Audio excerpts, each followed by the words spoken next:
Gravy, gang! What is happening, gang? It's Past Gravy, episode 503. Alex, Pat, and Bobby Jokes, Bo, Roberto, Robert, Daddy, all of us are back again. Which one are you feeling today, Robert?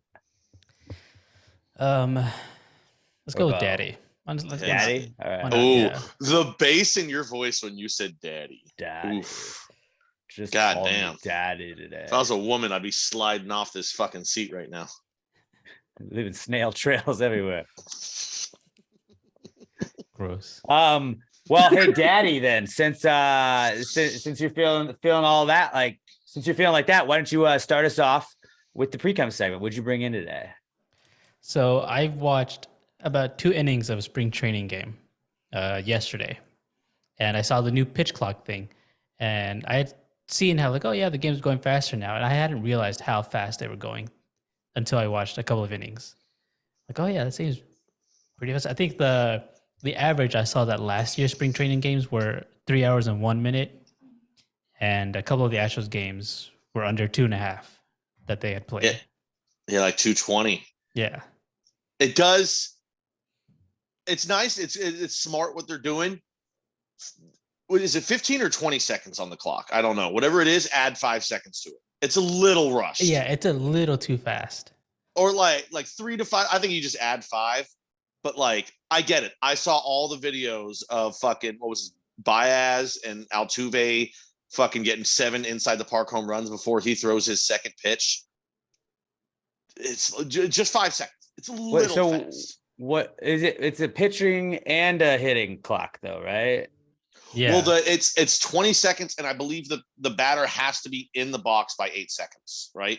Yes, at the box, looking at the pitcher. Yeah. Within 8 seconds. But the thing is also some strategy that could come into play is the pitcher doesn't have to be looking at the batter. So the pitcher could be doing something else, but the batter has to be looking at the pitcher. Yeah. I like that. We've already seen the chaos. I love that one umpire was like, "I'm ending the game. You took too long. At strike 3, it's over." Or it was a wall or strike 3, whatever it was. I love that he was like, "You know what? I'm doing this in spring training. I'm taking the bullet for every other umpire out there, so they don't have to be the ones to do this shit." Mm-hmm. Until it has to happen in the regular season, then everyone's gonna be like, "All right, what the fuck, guys? Come on." And it's gonna be in the postseason too. I think so. I believe so. How awesome it's going to be in an elimination game at some point in history. If it is somebody's going to fuck up in the bottom of a 9th with a runner in scoring position, 1 run down, and they're going to fucking take too long and be like, "Oh, you're out. That's strike 3. You're done. Season's over." That will be fucking absolutely electric. Not in reality when it happens, but just to see the fallout from it, to just see sports talk radio, Reddit, Twitter, they're gonna just lose it. What a stupid rule at baseball comes down to this. And it's they played the whole season like that, so they got to keep playing like that. Well, I could see if they don't add 5 seconds to what it is now to the regular season, I could see them getting to postseason and being like, "All right, we're gonna add 5, just because it is bigger moments. Pitchers need a second to fucking." But also, it's Major League Baseball, so they probably won't change a fucking thing, and it'll be chaos. I could see them adding a couple of seconds in the postseason, especially because the ghost runner, that's only on the regular season, not the playoffs. So there are different rules for the playoffs. Yeah. I can't wait for the first time where an Astros batter isn't set. So just so we can get all the thought the camera would have relayed that one. Oh shit. That is a built-in tweet. They're gonna be bad takes, but they're still gonna be funny. I'll laugh. I think Carlos Correa took his first at bat today in this game, and I saw the clip of it where after the first pitch, he kind of stepped out to kind of walk around like what he normally does. He's like, "Oh crap, I forgot I'm supposed to be in the box." So he hurries back into the box, and one of the comments was "Oh, he probably was trying to listen for that trash can." See, I think we've almost gotten to the point now. Most of them are unoriginal and not funny. But we've gotten to the point where it's so far past it now, and it's so far removed and so ridiculous that sometimes you're like, "All right, that was a good one." Every now and then you're like, "All right, this plays." It's got to almost be like someone who's just saying it to make the fucking joke about we're still saying this. Anybody that's still serious about it, you're a fucking loser. It's like, but if you're just making, you bring it up every now and then, you're just like, oh, still plays every now and then. Oh, Cincinnati? You mean Cincinnati, Animal Murderville? The place that killed Harambe, and it just comes back to that. And like, you're right, they did do that. But they've got Joe Burrow now, and he's super likable. So like that can't. They play like anytime the Bengals do well, you see the Harambe memes because the Bengals are doing well. They're like, dude, it's Harambe's ghost watching over the stadium. It's like still plays always. Like win it for Harambe. They've got to be so happy that there's not a Gorillas in the NFL. Because anytime they had to play each other, Cincinnati would just be like, fuck, we're screwed. Harambe is like Cincinnati's rally cry. That's really what it is. He's their Alamo. But like, wouldn't it be all of ours against Cincinnati? That's not theirs. They killed him. No, I would say, well, but like he died there. Like he lost there. They lost Harambe there too, even if they did it to themselves. But that was really zoo staff and a parent that wasn't paying attention. I don't know. Yeah. Okay. It's a new take I'm squatting on. Harambe is Cincinnati's Alamo. Just remember that when people start saying it all the time. Pat, what'd you bring in today? What'd you bring into the class to share? So I've been kind of flirting with it for a while, but I was like, oh, I'm actually going to start doing like low carb again, eating healthy. Like, your boy's getting big again, and it's not winter anymore, so I can't just be like, dude, it's bulking season. It doesn't matter. But my warped brain, I did go on a walk yesterday. I didn't today. I slept late. It was fucking great. But my idea of being healthy is not exercise, eating healthy so much. Like that's part of it. But the biggest part of it was like, you know what I'm going to do? Instead of buying bourbon, I'm just going to buy some tequila because that's what I hear is the one that healthy people drink. It's clear liquors. It's clear liquors you got to go with, right? No, it's specifically tequila. I don't know. I've looked it up like 3 times. I haven't really paid attention when I was reading it because I was like, this is stupid.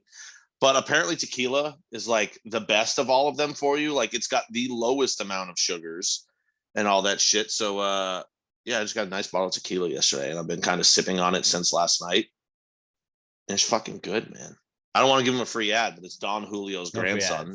If any of y'all know what brand that is. No, I didn't. It's Don Julio's grandson. Bleep it out. But leave the bleep in. You. Don't bleep your existence. But yeah, I'm 30-second bleep. So I woke up today and had a glass of tequila and I was like, dude, I'm so healthy. Right. There you go. It's clear liquids. It's like it goes in and it goes, yeah, it's perfect. Yeah. Then I went to the grocery store and bought a bunch of stuff to eat healthy with, but also got their like store made enchiladas and a sushi roll and ate those for brunch, I guess it would be, because it wasn't breakfast. It was like fucking 12:30 by the time I was tomorrow. Well, it's Wednesday's cheat day. Right. So this is our, because I gotta drink our delicious Southern Star. You write it off today. Yeah. And then I gotta watch Mandalorian and South Park later, and I'm not doing that shit sober. So like, right. Tomorrow, I think you're. It started Monday. I did good Monday until I ate a stuffed crust piece of pizza late at night because I was fucked up. And then carbo loading. Yeah, but I ate good the rest of the day. And then same thing. Tuesday I ate 2 pieces for breakfast, but then I ate good the rest of the day. I had an orange for lunch. Bro, I'm basically glowing at this point. That's pretty great, dude.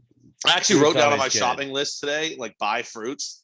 And then like I walked by the fruit section and I saw how much a bag of oranges was. And I was like, well, I know me. I'll eat 2 of these oranges and the rest will go bad. So I just didn't buy any fruit instead of just buying like 2 oranges, like a normal fucking person. It's a process. Baby steps, though. You looked at it. Maybe next time you're buying. Yeah. Just keep passing it by, maybe next time. Okay. Hey, I know where the fruit is now. Got it. Step 1. Step 2, check, maybe going over, feeling a couple of fruits. You pick up a couple of this orange is a good one. This is a good one. I've done that. Like this one. Yeah. You got to do that. Then it makes it seem like you know what you're doing. Don't know what I'm doing. Yeah, you don't, but it feels like this guy knows apples. Look at him. He's expecting apples. And then you don't get an apple that time. but you know what it's like to inspect the apples. So then you're ready to go and make the purchase at the third time. Oh, there's no inspecting apples. Here's how I buy apples. I look and I go, are there Macintosh apples? If there's not, I don't buy apples. If there is, I probably buy some Macintosh apples. Because Granny Smith. No, a Macintosh Washington is the Delicious. goat. Don't get me wrong. I like Granny Smith from time to time, but to me, that feels more like I've got young kids. I'm going to buy some Granny Smith, put a little peanut butter on it as a treat for the kids. Granny Smiths, I feel like, are an apple for people with children. I know what I like, and without a doubt, and people will argue this, and I don't understand how they do it. There is no superior apple to Macintosh. That being said, I haven't really eaten apples for the last 15 years, so they probably created a new one in that time. But I know anytime my mom came home with Macintosh apples, I was like, sorry, Mom, these are gone today. The Honeycrisp is number one. Honeycrisp is good, but it's a little too hard. Like the Macintosh, it's the sweetness, but how it's still somehow soft at the same time. It's an easy bite. Again, hasn't eaten one in 12 years, but you got a lot of strong opinions on apples. I am a white guy with no discernible skills. Of course, I have strong opinions on things I know nothing about. You want my opinion on religion? We'll get to that next episode. Good boy, you want to hear what I think about them people up there in DC? Let's get going. I don't know why I'll talk about the swamp. I tell you, 45 had some ideas. Dude, did you know they have grapples, which are grape flavored apples? It's crazy. I've heard of these, and I need that in my life. It's wild. Like, dude, remember the first time you had those cotton candy grapes? Yeah, that was crazy. Where you're just like, that's not what I'm eating. People are like, I don't brain eat is GMOs. Broken. Dude, fuck you. GMOs are great. Try it. It's crazy. I mean, I wouldn't eat it all the time. Actually, I would eat cotton candy grapes all the time. Dude, yes. Yeah. I like when people are like, I hate GMOs. It's so bad for you. I'm like, you like cauliflower, broccoli? Those aren't natural. We specifically bred plants together until we got those, bitch. That's a GMO. Yeah. Do you like dogs? I love dogs. Those were wolves at one point. I love dogs. So maybe walk a mile in their shoes first, which you are, because you have a dog. If you're arguing with me, I love dogs over GMOs, and you have a dog. Yeah. So there we go. Apple talk and GMO talk on Pass the Gravy. I laid in my bed and watched dog videos for like an hour this morning. Dude, I saw a video, and this is super fun when we just talk about videos we saw. I saw a video of a guy that was paragliding, and he taught his big furry dog to like get in between his legs with the harness, and he would paraglide with him, and it was sick. Oh, he strapped him into his like legs, and he was attached so like the dog wouldn't fall. I didn't think he was just like gripping the dog with his fucking thighs. Well, still though, it was like, whoa. He'd go to the edge of the cliff, and the dog would go and get down, and he'd hook him, and then I was like, that'd be fucking sick, dude. I love those videos, but they kind of make me feel bad because you're like, yeah, I'm gonna love every dog I ever own unconditionally, but I'll never give it that. Like, I know my dogs growing up would have been like, dude, we can fly. That's an option. Fuck Check you this for out, not buddy. doing this. I want to teach but then again, skateboard. I have other dogs that if I tried to strap them into anything, they'd be like, I'm gonna shit my pants right now if you don't get me out of this. Yeah. Last just talking about the internet randomly. I did follow a dog on Instagram though the other day. That's one of the halftime dogs that does he has the tricks, whereas human he'll do a flip and the dog's on his back and stays on him the whole time he's doing like cartwheels and shit. And then he gives the dog the ball, and the dog goes and dunks it on the little dog net, which is pretty sick. And then he hops on the trampoline and he can dunk it. And I was like, fuck yeah, dude. Dogs. I had a moment watching one of these dogs that I follow on Instagram the other day where I understood why people actually are scared of dogs. Because I follow this big old mastiff. His name is Bowser. He's a big old boy. And good name for a big dog. Right? Bowser, great dog name. And whatever family owns it, the daughter came home from college for the weekend. And so she's playing with the dog. And the dog was like, she's just sitting on the couch, and the dog like came up to her like it's playtime and was like sitting there like pawing at her. And she gave it a hug, and the dog's head was significantly bigger than her head.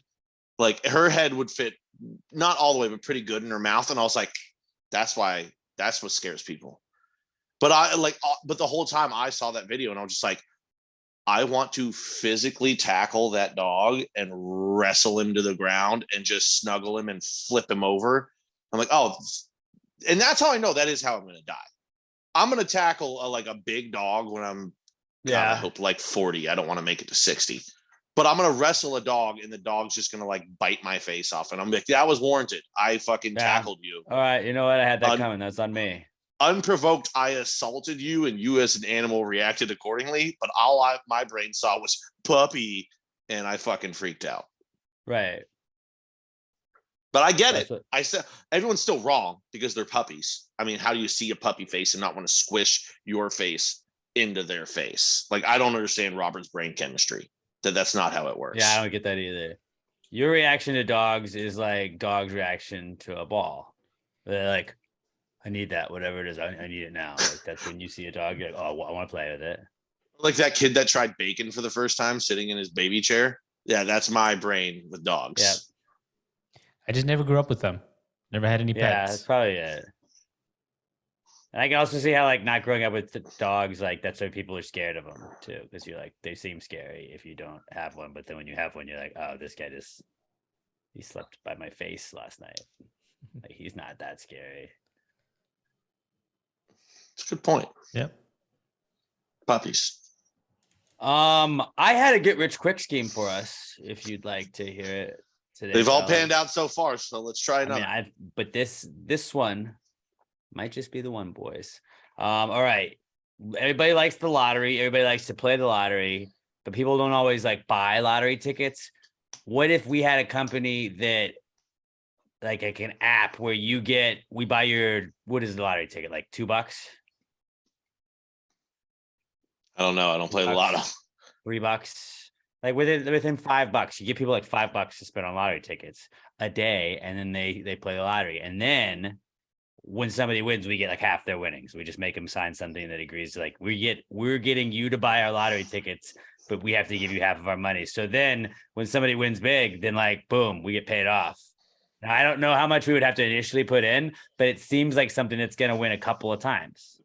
I think initially what we're going to have to put in is $600 million because everybody will take up this program. Oh, I get free lottery tickets. Why the fuck not? So everyone would take us up. And then eventually when we win, we're only making half of our own money back, you moron. Because everybody that buys lotto tickets will be, oh, these guys will buy them for me. Okay. We're literally making a 50% loss. Okay, well, I wasn't set on 50%, but at least 50%. We get half of it. We could do more. No matter what we make, we're other people to losing. buy lottery tickets. But we're flooding the market with lottery tickets that we get a percentage of back. We're paying 50% of people. No, we're paying 99% of people to get free lottery tickets, and we're paying one person for half of our own money. That's what that is. But they're going to like us, so they're going to be loyal, so they'll keep coming back to us. So then they're going to win, and then we get part of that money, and then boom, we're getting 2 winners. Part of then our we're money. Getting 3 part winners. of our money. Then we're getting 4 winners. Investors' money. We're not investing in that shit. It's investors' money. Investors will only be getting half of their money back. That's not stupid money. But it incentivizes people to go get lottery tickets, so then you have a better likelihood of winning because you have more tickets in the pot. You know what I'm saying? What if we spend 600 million paying for people's tickets across the country, and then some dude that doesn't use our system wins? He just bought his own ticket. Well, we're gonna have to worry about that later. Because that's what's going to happen, actually. Well, what if we just wait and it only applies when like the jackpot's like a certain amount? Like I think there's something there where you can like incentivize people to be like, oh, it's a free lottery ticket, whatever. And then like we just have so many people in the pot. Like when it's one of those where it's like, oh, this is $100 million. Like people go out and like you see those big lines in the grocery stores. But if you could just be on our app and it's like, well, there's your lottery ticket, done. Here's your numbers. There you go. And then here's the other part of it. When it goes past a certain jackpot, then we're guaranteed, like, say we get 75% of it. Like you're getting a free lottery ticket, but then you're still gonna use us. And here's the big one that a lot of people have probably been screaming at their phones right now or laptop where they're listening on. Or we could take all of that money where we were going to buy other people lottery tickets, and we just buy our own fucking lottery tickets and keep the full amount of winnings. No, because like we can't spend that every single time on just like it's bad karma for us. If we put out everybody else's karma, then we mix it up. You mix it up. When one person buys it, they're not guaranteed to do that. If everybody else buys it, you're getting people getting it from different places and shit. The only upside to your system is you're thinking that, okay, if I buy all of these people's tickets, they won't buy their own. So there's less of a pool for them to, less people competing against my tickets. But then also, you're only getting half of the money that you paid all of it for. Maybe not half of the money, more than half of the money. We say it's 75%. Because then they're more likely to take it. Then you have to hope that literally every single person that buys a ticket uses our system. It's a bad idea. Every single way you look at it, it's a bad idea. I love you, man.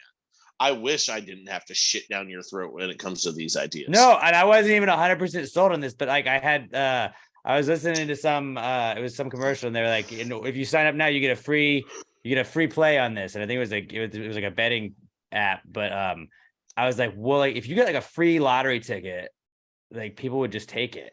And if you could incentivize people to go get the lottery tickets, so then you have more in your favor. I was like, there's got to be some way there where I was like, Pat, sign this, and if you win the lottery, you could win the lottery because you get a free ticket. And then you're like, okay, but the little disclaimer thing is like that I get 75% of your winnings if you win. Yeah, you still won the lottery. I got most of it, even though like you did all the signing up, you did all this shit. And then we can sell people's information, and then we can get ads through shit for the app. So boom, see, we're already making a little bit more progress. We can get more money to throw in the pot at that point. But I think like there would obviously have to be limits on like how many people can get a day. But like if you got a free lottery ticket a day, like the $1, $2 lottery ticket today, I bet that like you would get return on that. I think if we could afford this, we would just be YouTubers. We'd be those people that just like, hey, we're going to walk outside today and hand somebody $50,000 cash, like and subscribe. We'd be that would be cool. Not as but big of douchebags.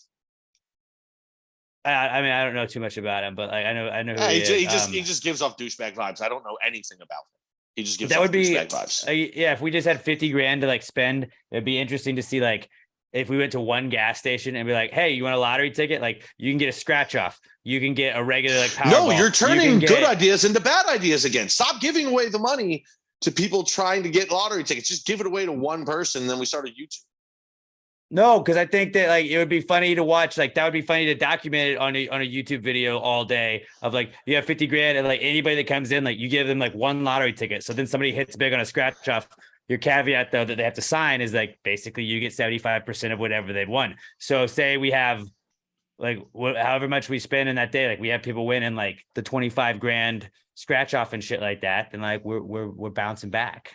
Also, anybody who's gonna take that deal is like, okay, we'll pay the whatever $5, whatever the fuck it costs. I don't know, $20. But then we get to keep 75% of what your winnings would be. And it was like, dude, I'll pay my $20. I'd rather buy my own ticket than give away. Like I'm gonna buy a ticket too. Maybe I buy 4 and you buy my 5th one. But I'm not just gonna sign away 75%. Like I can cover a 20. Anybody who takes that deal, you don't advertise it. You just put it in fine print. You put it in fine print, and people sign shit all the time. When you go through your phone, it could tell you all that shit anyways. Like if you ever win a lottery, Apple gets 75% of it. Like we don't check that shit. You just like, yeah, sure, all right. Like free lottery ticket, okay. At that point, you're doing business with a stupid person, and I don't want to do that. I'm dumb enough. If somebody's actively dumber than I am, I can't deal with them. Nathan For You did a great bit on this where he had free gas. He basically gave free gas away and was like, yeah, it's free after you get this rebate. But then the rebate, they had to like climb a mountain and like find it in a box. And like all the people were like, well, we're not going to do that. And it was a mountain that was like 3 hours away. And it's like, just nobody read the fine print. Everybody was like, free gas. Okay, here's the money. And it's like, I guess we weren't getting any money for it. But I was like, there's something there where we could like possibly. There's not anything. Somebody smarter than me can figure it out. But I think there's an idea there. I think there's an idea there. I need you to do me a favor. Don't spend any more brain activity on this. Oh no, I'll let it marinate a little bit more. This is where we spitball ideas, all right, guys? They're not all going to be winners. Yeah, and I'm trying to tell you, hard stop on this one right now. Fine, dude. This is a free space to spitball any idea you have. I'm just saying, not this one. Fine. My other idea is that Guinness World Records is just a bunch of bitches. And I don't understand how they're just a company that like they're the only company in the world that can just be in charge of world records. So like I don't think there's a rule about like other companies just being world record keepers too. So what if we were just past the gravy world records and like anybody that sends us a world record will be like, yeah, all right, sure. And somebody else can send us something that beats that world record. And we're like, yeah, seems legit, sure. And then you're the past the gravy world record holder. You don't have to say you're a Guinness world record holder. Just be like, I'm a world record holder.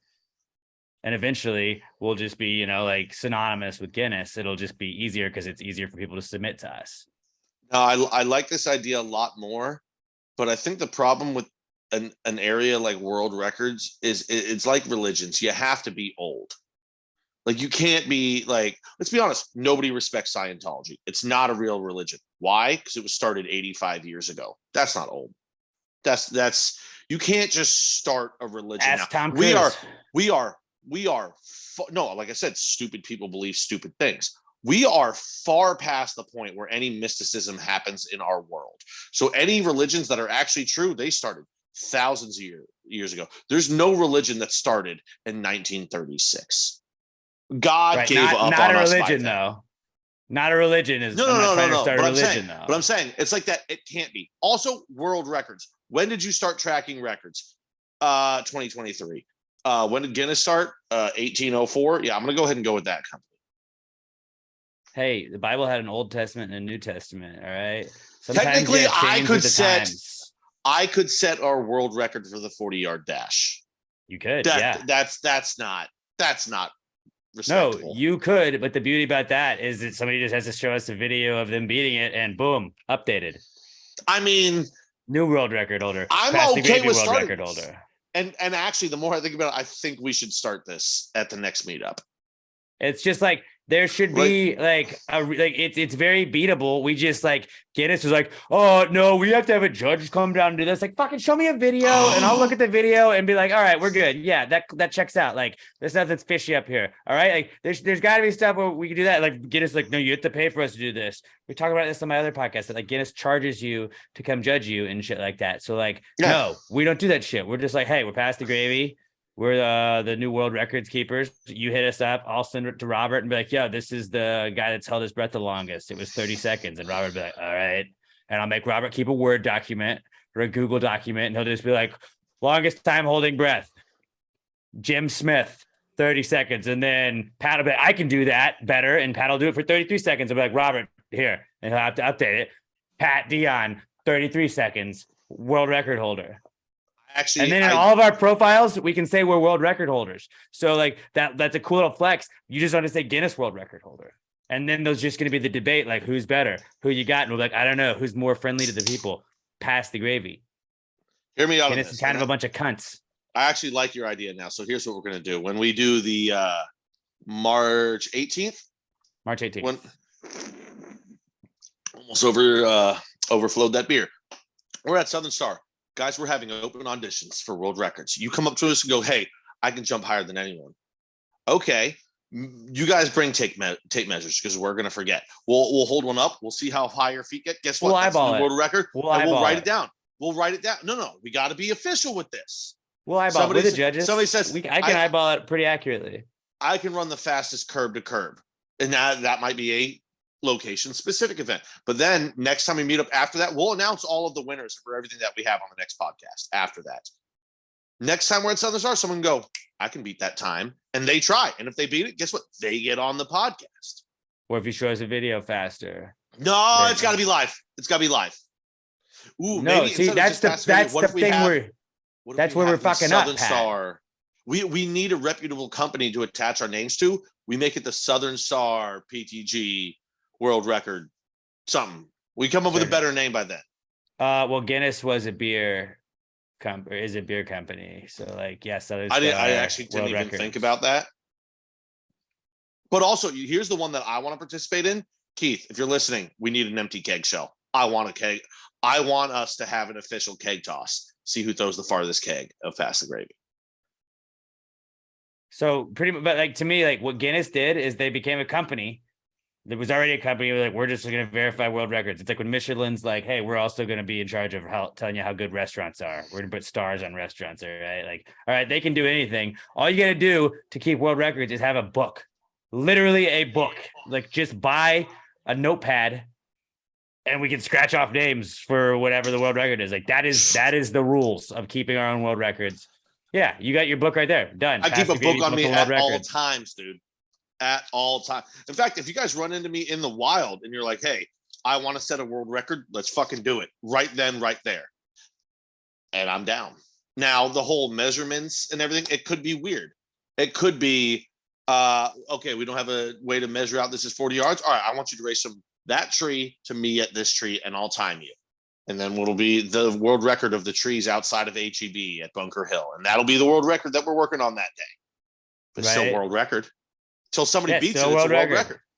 Because Guinness just takes any like, this is the fastest guy to unicycle 100 meters with 12 spiders in his left hand. And you're like, that's what you can verify. Okay, like we'll verify that shit just on the spot. You don't have to pay us to do that shit. Just show us that you did it. Send us a dope video. Hashtag PTGWW, and then we will just like use that for our world records. We'll check it, and if we're like verified, then you are the new world record holder.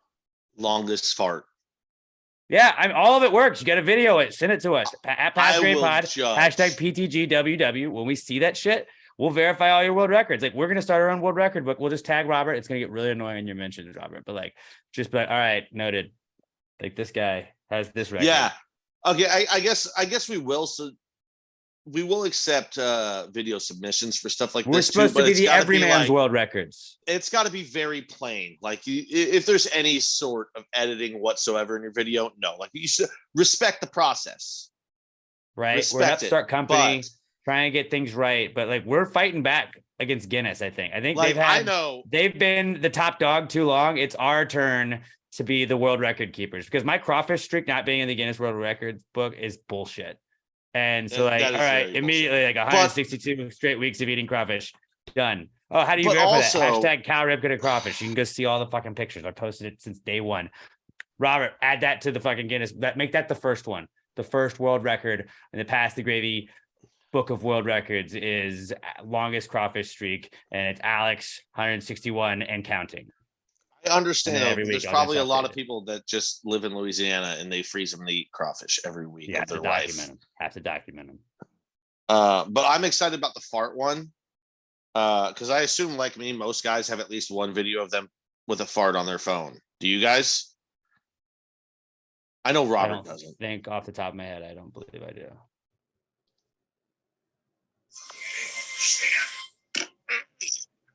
I don't know if you could hear that. It's hard to hear audio from one thing through a microphone, but there you go. That's the current world record holder. That was probably about 1.2 seconds for longest fart. It's me. I own the world record. Top it, guys. New world record. Yeah, dude. What if we just become the fart podcast? Everyone just sends us fucking videos of them farting. That. We're the world record podcast. Are you fucking kidding me? I don't want that. I do. All right. Maybe you don't see the business opportunities that come through with farts. A lot of business opportunities with that because you have a closed mind. No, we just became like, our thing is we're the world record like competitors to Guinness now. Like that's what we just did. We're taking on an empire.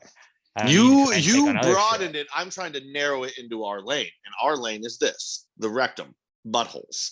And guys, that's why you got to watch the video version.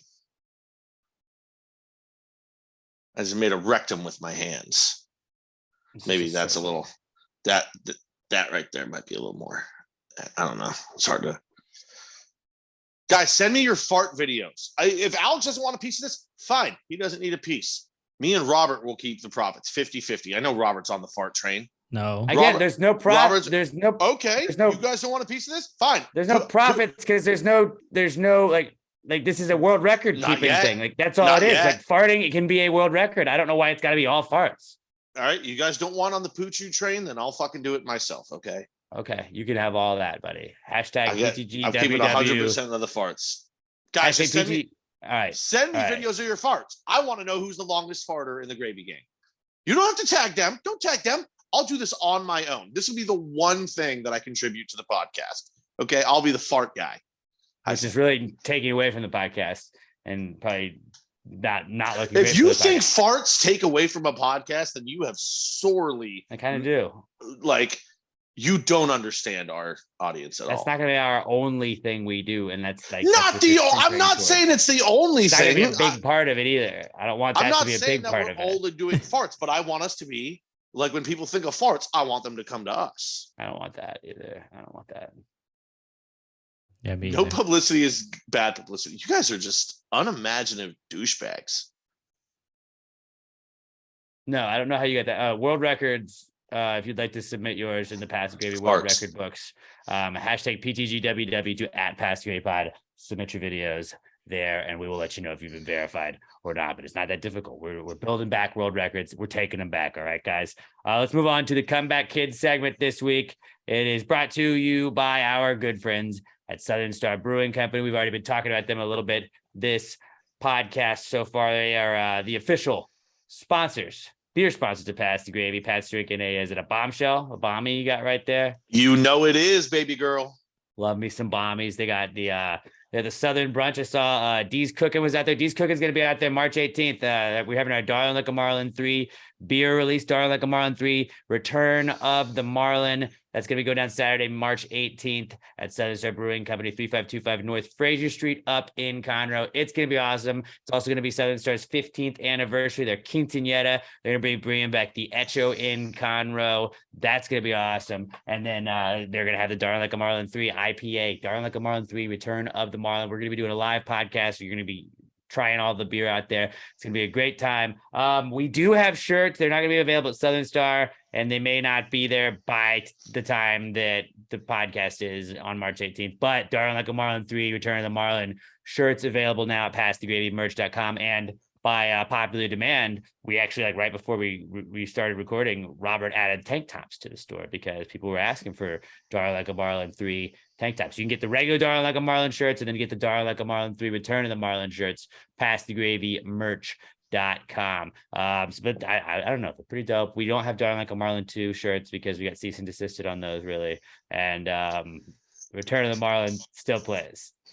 Electric Boogaloo did not play. But I'm hoping to see all you guys out there March 18th. I think we're going to go on around 1.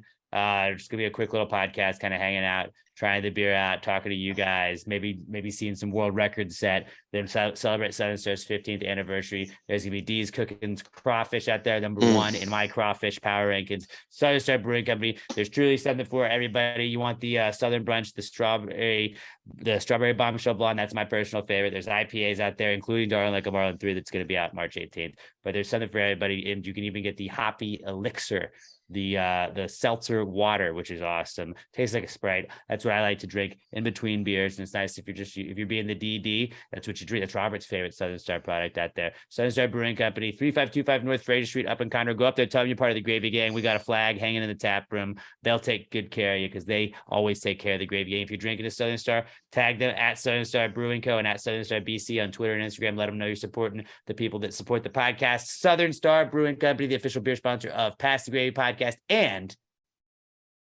the Comeback Kid segment. It's the Comeback Kid. The Comeback Kid of the week. The Comeback Kid of the week. Bitch. All right. Our first Comeback Kid this week is being a car guy because, fellas, I helped damsel in distress. You guys know me. I previously have I've put water in my engine before. People used to say, "Hey, Alex, putting water in your engine makes you not a car guy." Well, let's turn that around because now I'm a very big car guy. I was coming home from work on Friday. As I was pulling into the garage, a woman came and frantically knocked on my window and said, Sir, I need your help. I can't get the keys out of my car." And I said, "Ma'am, let me pull into the garage and I'll see what I can do." Then I closed my window and I was like, fuck. Drove away. how am I going to do that? I thought about it for a second. I was like, what if I just go in the garage? Hey, don't come back out. What is she going to do? And then I was like, she may be my neighbor. So I might have to face her again. And she's like, you're the guy that just left me stranded. And I was like, all right, how bad can it be? Like, worst case scenario, I'm just like, I don't know. Sorry. And I figured like that was going to be my excuse, was going to be, I don't know. Sorry. So I went to her car and she was like, I can't get the key out of the ignition. I don't understand. It won't turn off. I don't understand what's going on. And I was like, okay, all right, let me see what's going on here. And so yeah, she was trying to get the key. Yeah, I don't know if it wouldn't turn off or whatever, but she's like, I can't get the key out of the ignition. She was freaking out and was not having a good day. And so I go and I was like, can I sit in the car? Can I look at it? And I looked in there, and the gear shift was in neutral and not park. And I was like, wait. And I put it in park, put that bad boy in park, and then just pulled that bad boy right out of there, pulled that key out of there. I was like, ma'am, is this your key? And she was like, she was amazed. You would have thought I just did a magic trick in front of her on the street. It was awesome. And then she was like, well, can you double check that it starts? Will you make sure that it starts? And I was like, you betcha. Put it right back in there, turned it on, started right up. And I was like, ma'am, here's your car. And she's like, oh, thank you so much. Thank you so much. And I was like, I'm a hero, no big deal. But pretty much I am a huge car guy now. If you guys need any car fixes, any car hacks, hit your boy up. I can answer all your car questions from now on because I am officially like a mechanic, basically. Now, did you say as a thank you, what you could do is like and subscribe to Pass the Gravy Pod, and a recent study suggests? No, Pat, because it wasn't about me at that time. It was about making sure that this woman got her car, got back in it safely, did she and got say to her thank destination. She was very grateful. Okay, very well, grateful. you could have just said, if you don't have to listen, but if you could just go ahead and go on your podcast tab and just subscribe to my podcast, I would consider that payment for the help that I gave you today. Well, there was a little bit of like a slight language barrier, so I didn't really want to get like, I didn't know how to like completely relay that, or if she would be able to understand it. But I was like, okay, this is why we need the tattoos. This is why we need to go get our Pass Gravy tattoo. So even if we could just like lift up our sleeve and be like, hey, this logo, yeah, this one, look for this, get it, subscribe. Actually, this angle is I'm just gonna sit here like this all the time because this is the best I've looked in years. I don't know what this is Robert, right now. Grab that, dude. I look good. Like it's not even like my arm looks swole or anything. It's just I don't know. I look good. God damn. And that is what unwarranted confidence looks like, boys and girls. There it is. But yeah, I'm a car guy officially. And yeah, it's good to be back in the game. I was down. They were making fun of me. But now, look at me. Are you more a V6 or a Hemi guy? I mean, it's tough to pick between the two, really. But I've always been more of a Hemi guy. There you go. I don't even know if that's true. I'm acting like I know. I love them. I love them both so much. I don't know shit either. The Hemi's got a little bit more torque to it. All I know is I remember those fucking "you got a Hemi" commercials, and I love that comedian. Yeah, John Reap. Look him up. Good guy. Actually, I don't know if he's a good guy. He's a funny comedian. I don't know. I haven't heard from him in 8 years, so maybe he's done some problematic shit. But he's ginger. As far as we know, as of those commercials, he was cool. He had a Hemi. What was our next comeback kid? Fucking next comeback kid, whether you want to call it Star Wars, Disney. I call it the fucking Mandalorian. Back out tonight, season 3. Hi, Sam. I am so jacked up. Like, it's Whiskey Wednesday. I go over to my buddy's house every Wednesday. We have whiskey. We watch South Park. Not today. We got Mandalorian and South Park. We got Baby Yoda back in the fucking gang. Dude, I don't even know if jacked up is the right term. Actually, I think bricked up is the closest thing I got now. Yeah, I was going to say jacking off almost.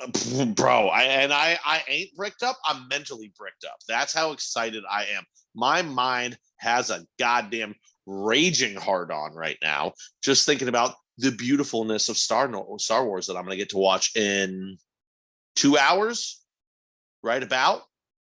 Yeah. Bro, Baby Yoda, he came back. They say if you love something, let it go. He let him go. And you know what? Luke was just like, nah, dude. I know we're gonna find out. We're gonna find out what happened, how he gets back. We don't know. We just know that he's I haven't back. watched it except for We the got first 2 episodes. We got some Grogu, dude. And actually, that reminds me, I didn't even think about this till right now. My coworker last night said something about, she was talking with a friend about needing a drinking game for Mandalorian.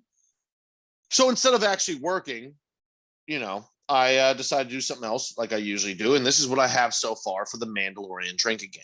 If anybody else, like Googling Mandalorian drinking game, that might also give you some ideas. Bitch, I like to do my own work. All right. So I had drink when they say the child / Grogu. Drink when they say this is the way. When they say Mandalore or Mandalorian, and then also drink when they say bounty hunter. I also added on the end. Now this is where it could get difficult. All those other ones could be whatever. Drink anytime somebody dies. Now, there are scenes from time to time, and when he'll just take out like 8 people. Well, then that's finishing a beer. So I think the drink she was like, that's a little harsh. And I was like, well, you know what? Every drinking game needs one where it's like, dude, you got to finish a beer. Yeah, it's got to be one that's like not often that you see it, though. It can't be something that happens like every episode. It's got to be one where you're like, oh, okay. Well, and it doesn't happen every episode. You don't kill somebody every episode.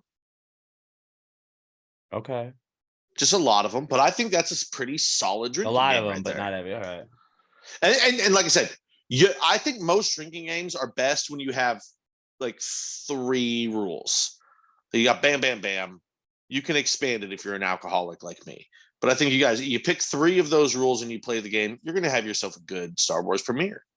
I always like it's more of a Christmas game, but to put the Santa hat at the end of the TV, and anytime it fits on somebody's head, that's when you drink. And like you can just put like any kind of silly hat, like put a beanie on the TV, and it's like that's just an always fun game. Like it happens enough where you're just like, all right, like you don't get like just shitty all the time. Yeah. Like it's just a fun, like, okay, look at this, like watching a movie with the gang. I remember when that meme went viral, what was it, like 6 years ago, about the Santa hat thing? And the picture of it had a picture of the West Wing, and my brain was just like, I fucking know that episode. I know that. I had that moment where, like, remember when you had that friend that was super into Kings of Leon, like early on, and they used to talk about it, and then they got big and they're like, not as good as they used to be. I had that moment with the Santa hat meme. I was like, I knew about West Wing way before any of y'all. Fucking, I'm on point on that shit. It was the West Wing meme. It was just that West Wing was on. West Wing was on, and it was Josh Lyman with a Santa hat because his head was in the corner of the fucking screen. I remember this vividly. It was one of my favorite meme moments of my life. Which means West nothing. Wing. You're a real West Wing hipster. Oh, I will fully embrace that fucking title. I hate hipsters, but goddamn it, when it comes to the West Wing, I will hipster the shit out of fucking anybody that wants to talk about that show. The only person that's seen the West Wing more than me, way before it was cool, even though like I watched it after it had already aired. On this planet, that's more than me. Aaron Sorkin, who fucking made it, and then my dad, maybe my brother, because my brother might have watched it with my dad more than I have. It's greatest written show of all time. How do we get here? I don't know. Sometimes I hated it, but you might. Things. I was about to say I hated it when you used to do it, but maybe you should start muting me again. Maybe. Cut that part up, Robert, and we'll use that because he gave us permission right there. You told us to do this. Robert laughed immediately and was like, I've been waiting for this moment for years. The last comeback kit I got, there are not too many comeback kits I feel like this week. But the last one I got is the rodeo. The rodeo. It's back this week. Everybody's posting the rodeo pics. I went to cook off this weekend, rodeo cook off. I had to explain that. I didn't realize that like you just assume at cook off people just get what it is. But like my buddy Mike that I do my soccer and football podcast with was like, wait, what do they do? And I was like, it's like the World Barbecue Cook-Off, but everybody has tents for all of these teams. And so you can get like wristbands and passes to go into these people's tents where you get to eat barbecue when it's like mealtime, but you just drink for free. So it's kind of just a booze fest, but it's also fun and a way to celebrate the start of the rodeo. And that's what I did Friday and Saturday. And it was fucking dope. And like I had a pretty rough weekend drinking wise for my body, where it was like, all right, Friday, let's go get wasted. Saturday, I was a little hungover, but had to like still keep going because I had passes for Saturday. So Yeah, hair of the went dog, Saturday. man. Just grab Right. another And then beer. like the beauty of the cook-off is like you start drinking, but like if you're drinking on Saturday, they have lunch and dinner in a lot of the places. And like if you're drinking on Friday, it's like, okay, but at this time they have dinner. And like I went and you're like, oh, but there's barbecue. And like there's like barbecue is one of the best, like, oh shit, I'm drinking. And then there's also barbecue, like nothing better than that. And then like if you have multiple tent passes, you can eat multiple times, which is kind of sick. And like so you're like all day Saturday, we got there like 2, and it was just like we're just pounding beers.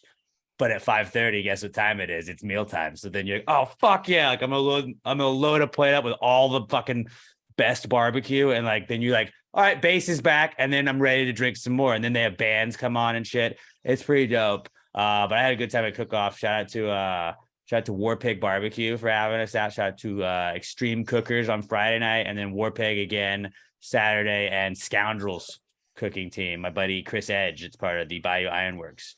He was the head cook for them, and I got to sample some of the competition chicken he turned in. I think they got 19th out of everybody, and in the chicken category, and that was his baby, and it was just fucking perfect. That's not really like a glowing recommendation. 19th out of like all like hundreds. I don't know. It's just, don't get me wrong. I know in a barbecue competition, that's still great chicken. You'd be like, dude, this was his baby, and he got 19th. It doesn't sound well. Right, I think I like a lot of the cook-off stuff. I imagine is fairly political, where it's like, all right, these are the teams that really have a shot at winning, and then everybody else, like they're like corporate, like the corporate ones have. I've like, never thought about it, but probably, yeah. They're probably exactly what it is. I'm kind of a like every year people ask, are you going? Are you going? Are you going? Guys, I don't know anyone or do anything, so I don't have hookups for tents. So no.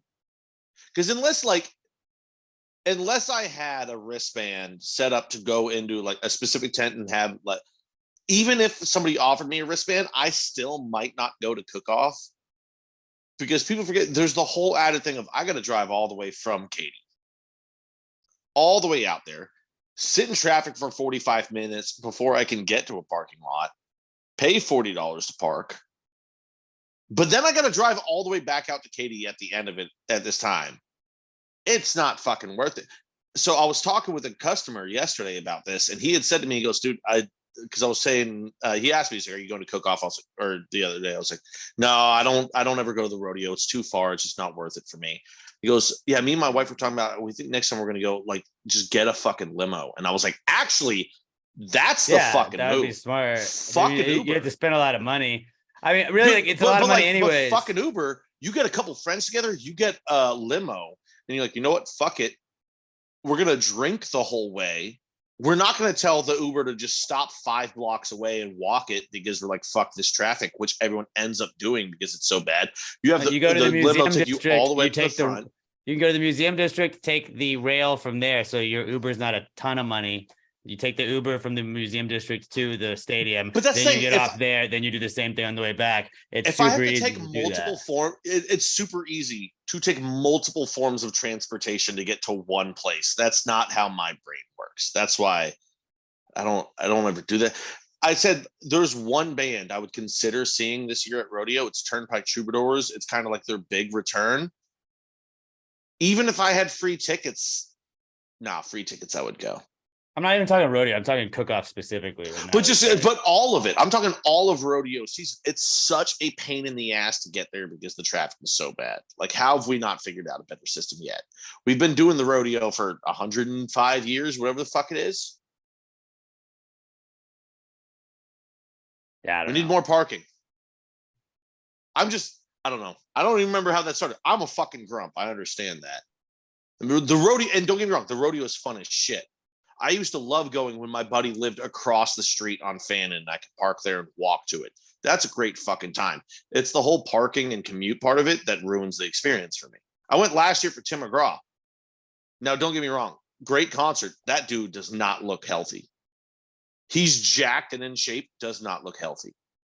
I mean, but like the rodeo concerts are like, it's just to see the name. It's not like a great like concert experience because it's just kind of like a theater in the round and it's like in a stadium. It's not like a full on show. And it's like it's a massive production, like huge stage lights. The show's 45 minutes and it ends at 9 o'clock. It's the rodeo. It's about the rodeo that's before it, and that's what a lot of people don't realize. It's not. No, it's not. At one point it was. It's not anymore. It's think last the Houston Livestock Show and Rodeo, not the Houston Livestock Show and Rodeo and concerts.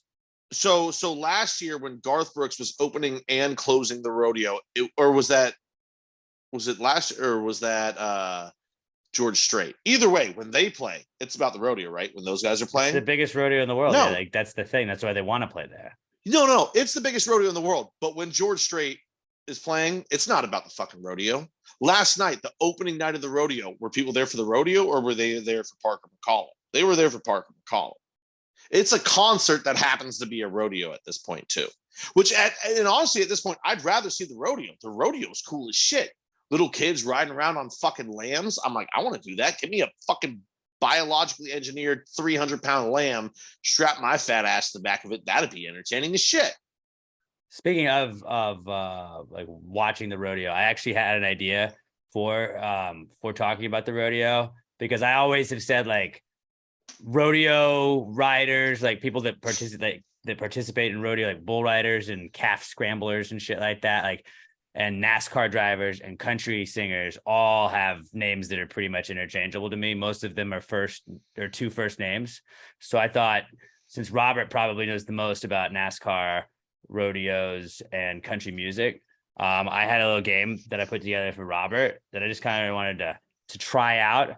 And I mean, you get absolutely nothing if you win this, but it's called rodeo, country, or NASCAR. So that is all you got. Your answer has to be one of those three. I know one name that's going to be on here, and I can't wait for it. You can't. These are all real people. No, all real people. I did research. I was late starting the pod today. I told Joe guys, I was working on something. I was doing the research to make sure that like I got the right answers for all this shit. But so we're just gonna quickly run through it, and you tell me if this is NASCAR, a NASCAR driver, a country singer, or somebody that is a rodeo athlete. All right. Morgan Wade. Singer. Correct. Yeah, it's a chick. It's a chick singer. Dude, tattooed knuckles and everything. She's fucking sick. Ross Griffin. Singer. Rodeo. Yeah, I was gonna say rodeo rider. He's a saddle bronc rider. Okay. Zach. I want to answer after Robert. Some of these I won't know. I want to take my guesses too.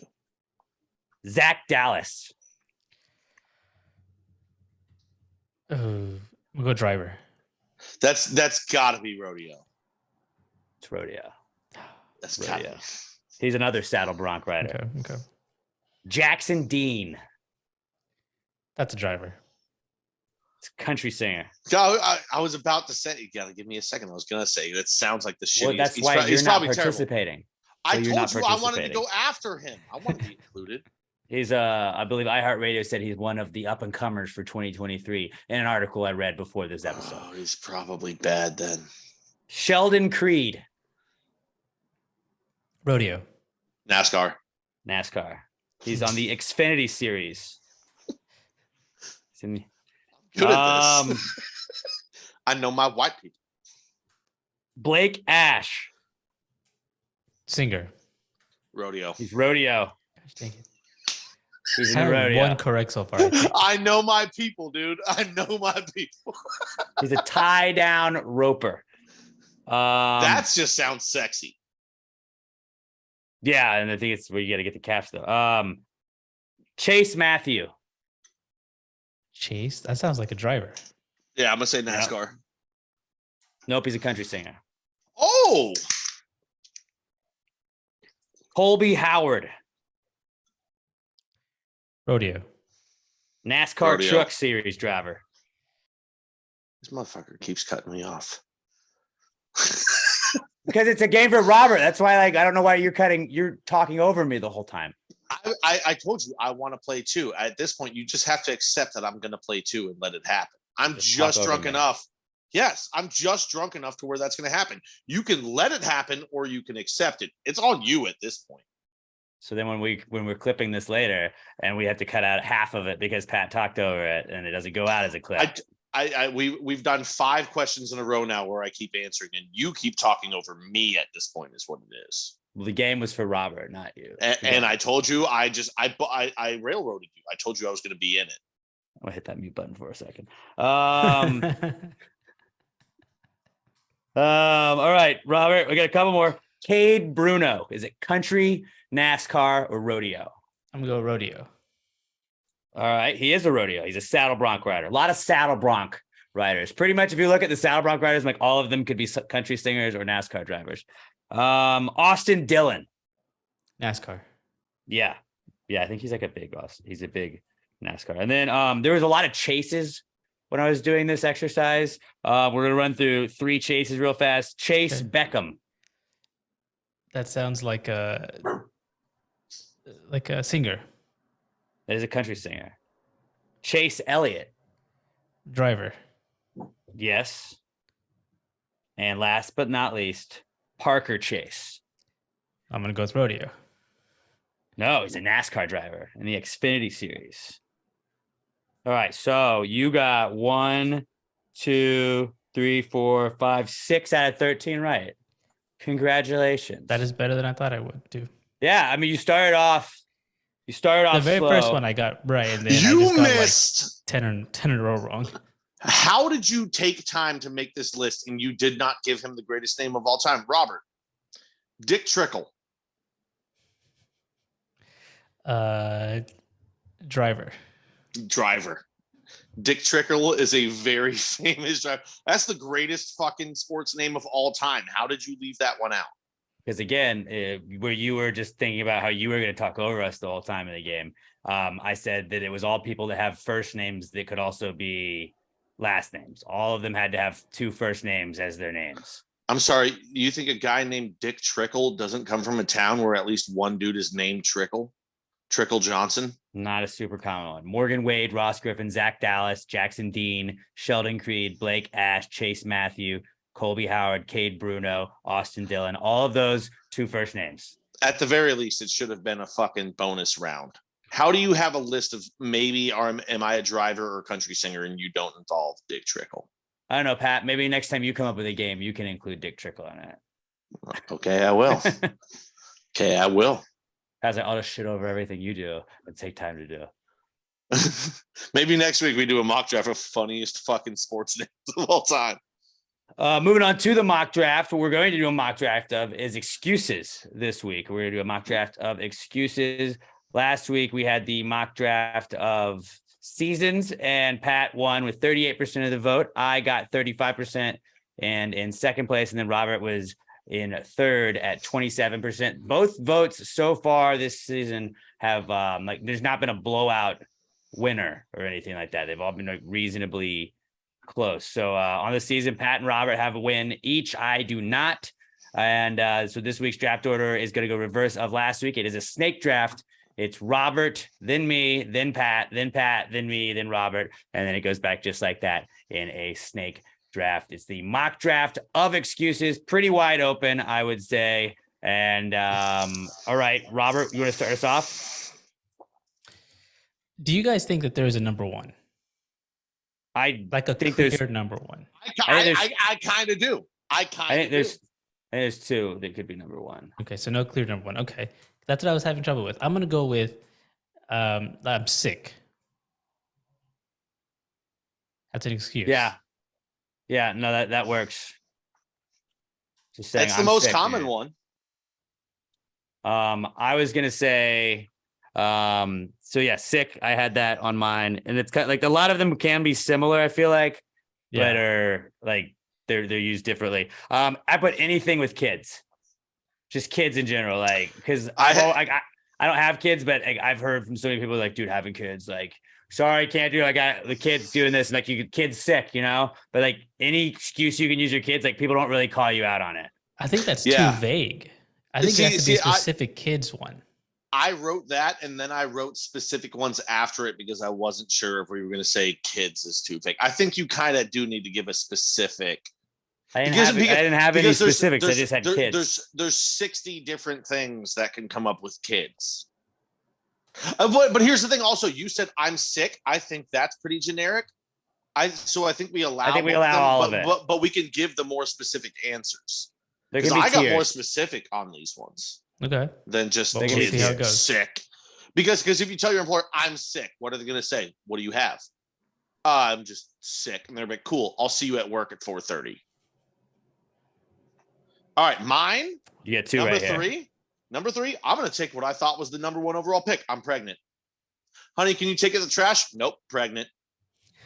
That's the biggest flex of all fucking time. You can't ever. There's no response to that. There's no. Cutting out half the population that can use it. Okay, but every woman is going to vote for me. Sure. All right. Okay. We get next. So next I'm going to go.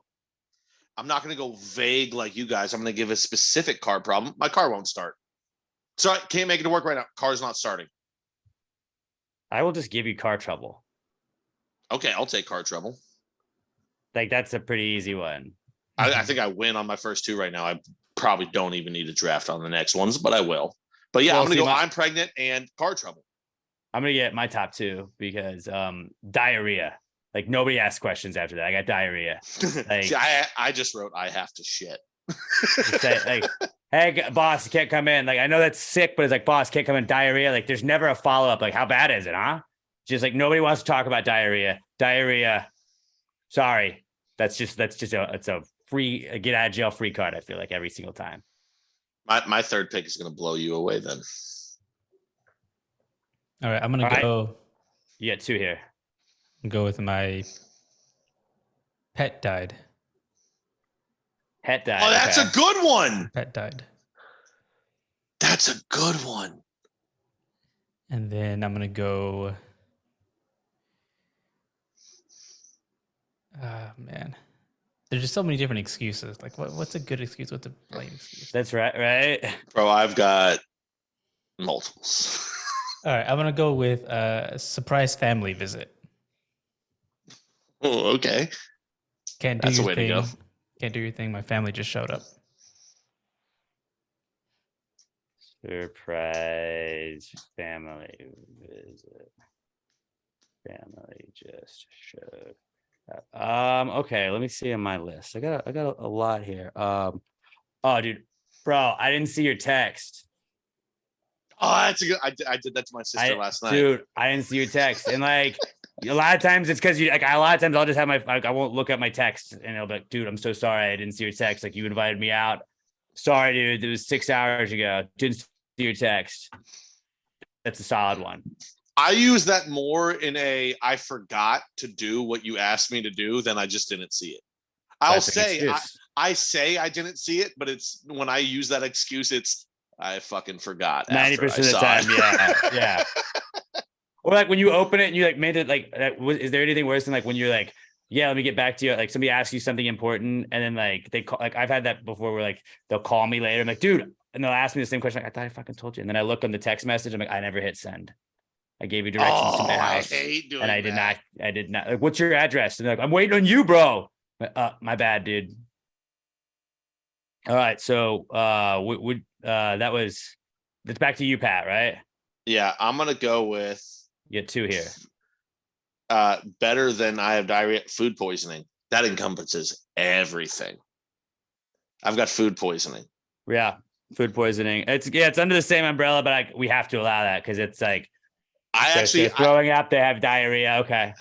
When I was 19 and worked at HEB, the third time I used the food poisoning excuse, my boss goes, maybe stop eating weird shit. And I go, yeah, that's probably a good call. But also, when you say you've got food poisoning, they can't just be like, prove it. I'm like, well, you want me to send you a picture of the toilet? It's a fucking disaster, man. By the way, I lied every time. I was just high and didn't go to work because I was 19. So what the fuck you can do? Yeah. God, now my last one. Wrapping it up. Oh, here's one that I used to dream about getting to use. You know, when your employer calls you, goes, "Hey, I need you to come into work today." Sorry, I'm drunk. It's my day off. I started drinking at 9 a.m. My bad. Can't come to work. Oh, we really need you to come in. Did you not hear me? I've been drinking since 9 a.m. They can't say, well, why would you do that? Fuck you. It's my day off. I'm drunk.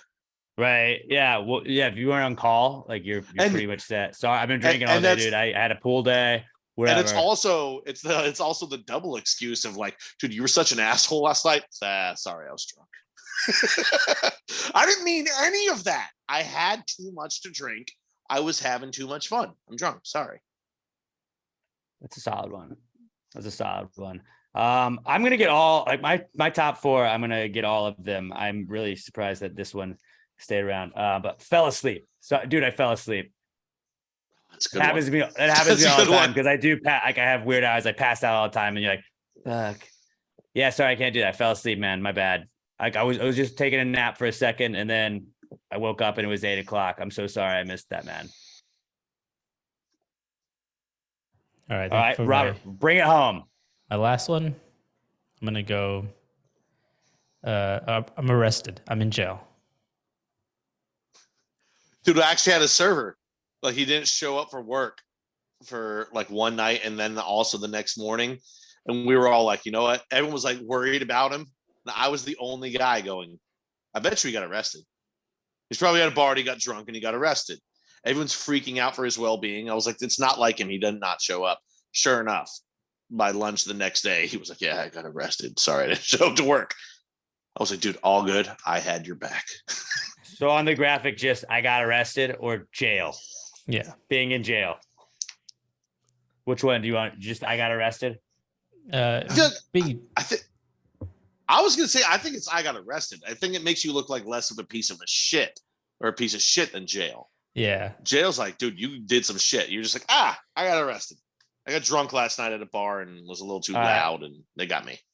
I like this because it's going to be pretty wide open for the voting. But to recap this before we get to honorable mentions real fast. Robert had I'm sick, a dead pet, surprise family visit, and I got arrested. I had anything with kids, diarrhea, I didn't see your text, and I fell asleep. And Pat had I'm pregnant, car trouble, food poisoning, and I'm drunk. I love that the first one I took was I'm pregnant. Yeah, I was like, maybe that, like, I would have taken that first. Oh, it's a good excuse. It works. Wow, you just pissed off every woman who could vote. I just would not have put it 1-1. I mean, that would have been on there. I'm not saying it wouldn't. So the mock draft of excuses, we'll put it up around 1:30 on Friday afternoon, and we will pin it to the profile. You can vote on the poll all throughout the weekend, and then that'll be who the winner is at the end of the weekend, and we'll do a reverse order of that draft. If that finish, we'll do a reverse order in next week's draft, and then also hashtag PTG mock draft at Passive Great Pod. Hit us up with some mock draft ideas.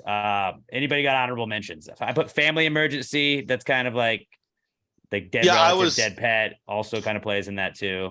When Robert said dead pet, I actually thought about it, and then I forgot to took it forth, was just the dead grandparent. That's or like dead family member is probably the broader way to put it, but everyone uses my grandma died. Yeah. Well, shit, I mean, grandmas died last year. She died again. We revived her the last 3 times, but she died again. I gotta go. And along your kids is just don't have a sitter or sitter fell through. Last second my sitter can't make it. I can't come. Because then like they can't be mad at you. They're like, well, dude, just leave your kids alone. They'll be fine. You can't say that. They would be, but you can't say that. The doctor's appointment. Doctor's appointment plays.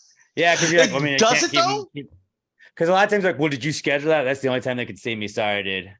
They go like all the time at work. I was waiting for one of you to say, I've got court. Like servers will say, sorry, I've got court. I can't come in today. And we're like, well, they didn't tell you about it today, did they? Yeah. No, you've known about this for 3 weeks and you waited until the morning of it. Nah, you're hungover. Get your ass to work. I put something came up. That's always a pretty vague one. They're like, dude, something came up, and it seems like do I press? Like, it seems like they're trying not to tell me, and if I ask, it's like, oh, somebody died. Like, it could go either way. It's not you, it's me. Is always. Ooh. That's always You a went good one. relationship on it. That's a good one. That's always like hey, look, man, it's nothing against you. I just fucking suck. Nothing I can do. There's nothing I can do. That's always a good one. What are you gonna do? Wasn't me. Hey, it's in God's hands now. That's a good one. It wasn't me, man. Alarm didn't go off. That's always a solid. That's a solid one. I thought about taking that last. That all the time when I accidentally snooze my shit. I really do fall asleep like on the couch and like miss shit. So like that was why I took that one. But yeah, alarm not going off was a good one. I thought stomach probs, but then I felt like we addressed that with a lot of other stuff. Injuries and just like I can't do it. I can't go there because I'm hurt. Something happened, or like in an excuse of like, hey, why did your team suck this year? Injuries. Too many injuries, man. The offensive line was banged up. Offensive line was banged up all season long. What do you expect us to do, huh? I was thinking more like at work when someone's like, can you lift this up? And you're like, dude, I fucked up my back the other day. That should have been one of the first 4 picks. It's just the words, my back. Yeah. It could have been injury too. Even Robert is getting to that age. He's in his mid-20s where you can just be like, dude, I like literally looked to my left yesterday and my back hasn't been the right since. Yeah, like I don't know what I did to my ribs and they're just fucked for no reason. It's fucked up. I don't know how is on the same lines of like anything work related. Hey, did you get that? I don't know how, man. They never taught me. To do that. Like that's always a solid excuse, even if you absolutely know what you're doing. Just I don't know how. I mean, the most basic one that should be used but doesn't get used, and this is why all of these other ones get used, is I don't want to do that. Yeah. That should be what we tell everyone because we don't want to do it. Instead, we list all of these other fucking reasons that are fake when the real reason is, I don't want to do it. I don't want to fucking do that shit. I don't want to seem like I don't care. I have to. Can you help me move? To make it seem like I tried. Dude, I would, but I've had diarrhea for the last 3 days. Something came up. Yeah. The last ones I had, I don't know if I remember if I said traffic, but that's one. And then being too hungover, and then dog ate my homework. That's an old school one. Wasn't gonna take that, but that's a fun honorable mention. And then either I didn't know how to phrase it, but parents or spouse or your significant other won't let me. Somebody won't let me. Like when you were in school, like, dude, sorry, my parents won't let me. Like, bro, you don't want to come to my house and stay with me for the weekend? My parents are going camping. You're like, I definitely don't want to do that. My parents won't let me, bro. I asked. Bro, Mom said no. That's great. That's like the sitcom one of, dude, let's go. Boys are all going out tonight. Dude, my girl won't let me. The old lady, she won't let me. Oh, well, she sounds like a cunt that she won't let you have fun with your friends, but enjoy that relationship. That's a good one. Oh, dude, I'm grounded. Would have been. Oh, dude, we missed some golden ones in here. I don't know. I felt like they're all good. It was a pretty vague category, so you're gonna get a lot of that. But I'm really excited to see how the voting goes in that. At Past Grade Pod, make sure you follow us. We'll post it on Friday afternoon. What if we made a 4th category of just the best of our honorable mentions and that one won instead of us? Yeah, we'll comment on it. Like comment the other ones we left out. I always like when people post them and you're like, fuck, how did we just? We had 100 of them and we didn't think of that one. And like some of them are so much better than ours. It's the only time that I really have sympathy for people on like Family Feud. We're like, how did you miss that? I'm like, well, I miss shit every fucking week. It's a vague category. This reminded me like one of the lamest excuses I ever got for anything. Someone's gonna help me move, and they didn't show up. And when they finally responded to a text, I'm like, hey, where are you? What they said was they went on an unexpected shopping spree. That was their excuse. I mean, so your excuse is that instead of helping me, you just decided I'm going to spend a bunch of money on myself. Yeah. I knew I had to help you move. Not like I forgot I had to help you move and I went on an unexpected shopping spree. Like I was aware that I had to help you move, but I started shopping and you know what are you going to do? There's 800 things that could have followed unexpected and been okay. Unexpected vet visit, expected pipe burst, unexpected power outage, unexpected. They went with unexpectedly. I just decided to buy a bunch of shit for myself instead of help you. Yeah. What was worse is like I didn't ask Do them you to know that help. person's? They offered the help. Oh yeah. Oh, that makes what They I'm were a about to say do-gooder. even more true. They were a do-gooder. Do you understand that person a piece of shit? I think he does. Mm-hmm. Like okay, you said yes. I was gonna feel bad. You were gonna make, well, that was my brother. It was Sam. I was gonna feel bad. It was But Sam. the fact that you were like, yeah, no, I know this person's a fucking asshole. Okay. That's good. Solid. I really liked that draft. Good job, boys. Good Unexpected piece of shit. Moving on, let's get to What Would Jesus Do? Where we tell you guys, they had the WWJD bracelets growing up. They never told us what he would exclusively do. We wanted it to be more of a Magic 8-Ball kind of setup. And, we never got that. But we're going to answer what he would do. You throw Jesus in a situation he would find himself in today's times if he were to come back. And we will tell you how he would handle said situation. Use the hashtag PTGWWJD to @PassTheGradyPod. That's how you can send them to us. And I feel like, do you want to wrap it up after this? I feel like we're not getting a ton of submissions. Maybe this will be the last one. Sure. All right, whatever you one. say, pal. Last one. This is the final What Would Jesus Do segment. Jesus, what would Jesus do? Jesus, what would Jesus do? Put him in a situation in a modern time. If you brought this jingle, do you think he'd make it rhyme? So think about this crazy world in which we live today, and how would Jesus handle it in any given way? All right, Jordan Welch weighs in with this week's What Would Jesus Do question, and he says, if Jesus was a game or talk show host, what show would he be the host for? Family Feud. Here's the thing. That was the first thing that popped in my head because I think it is the most fun one. But also, I don't think Jesus would be better than Steve Harvey. So no, it's not Family Feud. I agree with the criticism of that, but that Family Feud was initially the first one I thought of. And then I also realized that there is a show on CBS called Tough as Nails. And that's absolutely the show that Jesus would be the host of. Because that's such a flex on everybody else that's actually trying to do really tough man stuff. It's like, who's really tougher than nails? The guy that fucking got nailed to a cross and died and then came back. That guy. No. That's fucking intimidating as fuck. The answer would be Jeopardy. Because I think Jesus would also trap people with it. Not only would he just be good on Jeopardy, he's Jesus, probably knows a lot of shit. But also then I feel like every once in a while he would just sneak in a super, I don't know, not necessarily religious, but super right-wing or left-wing person, and then ask a question that is an opinion that only Jesus could give the answer to. So when they give their opinion, he would just be like, wrong, you're going to fucking hell. See, I don't think he would do that. I think he would do Jesus is all about bringing families together. So I actually wrote down, I took it as game show and talk show. I think Family Feud I liked initially. Tough as Nails would be my answer, but I get that that's not a very popular one. I changed my answer again. I just think it would be funny. But for a game show, I put Family Feud because Jesus is all about bringing families together. Loving one another. And I think he'd be goofy with them. Again, maybe not as good as Steve Harvey. So he may not be the best suited for it, but I think that'd be one he'd want. And then if he was a talk show, he would be Dr. Phil, but it would obviously have a name change. But he would do this stuff where, my kid is all he cares about is his punk rock and he doesn't respect me. You don't respect your mother.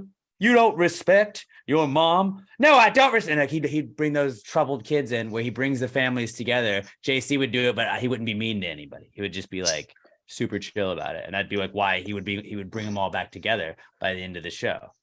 All right. See, that's where you're wrong at. Once again, he's not going to be better than him.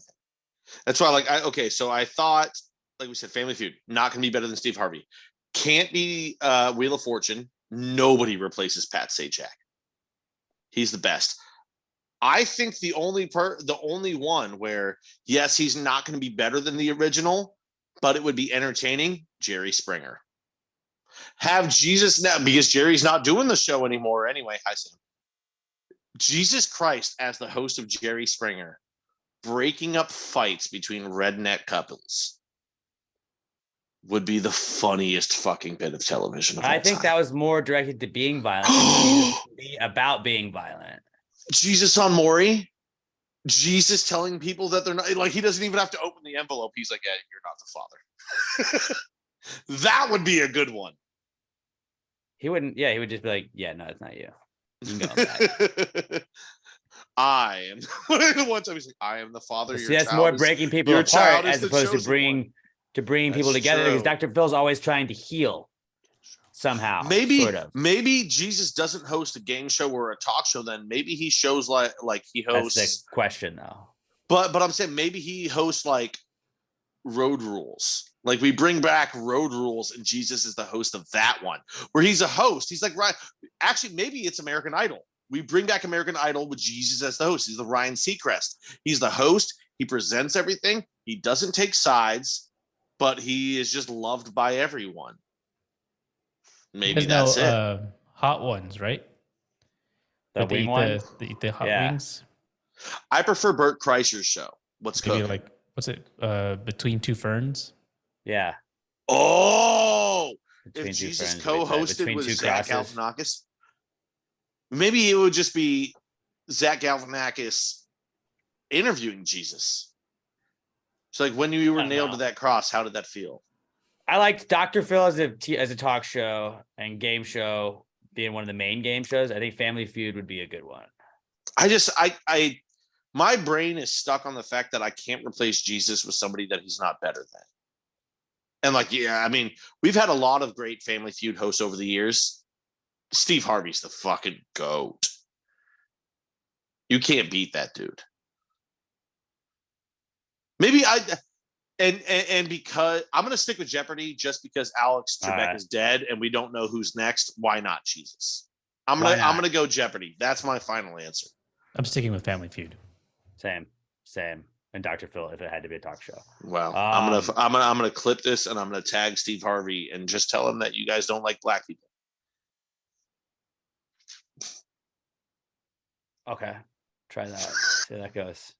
I can feel that Alex is getting angrier with me as this episode goes on. He is not enjoying me today, and it's making me happier. What will make you guys happier is if you go to littlemshop.com and check out some of their awesome air fresheners. If you order anything that's $10 or more, you spend $10 or more in the store, you're gonna get free shipping on your orders. You can also use our promo code PTG69 at checkout. You're gonna get 10% off your order. You're gonna get free shipping and 10% off your order when you spend $10 or more at littlemshop.com. Go and load up on some of the best air fresheners on the planets. They're priced anywhere from $3 to $8. So just get like 3 or 4 air fresheners. You're already over the $10, save 10%. That'll give you an extra air freshener, basically. Throw that in there. And then use these air fresheners. Give them to your friends. They got the out of this world kind. They got the Miami Beach kind. They got all kinds of awesome scents. And they're way better than those baby back bitch little green trees that people got hanging around. Then you can also get awesome custom keychains. Brandon Davis at A Stream of Cream. He got a stream of cream on a keychain similar to this one. He also got one for his lady. Got her initials on it. You can get custom keychains. You can get other regular keychains that just have funny phrases and sayings on it. Maybe you're a T Swift fan. You get one that may or may not have some T Swift lyrics. There's one that has just has bad driver on it. It's pink for the ladies. I don't know. Little compact mirrors. A little bit of this, a little bit of that. There's everything at littlemshop.com. They're great for gifts and everything else. And don't sleep on those air fresheners because they are dope. littlemshop.com.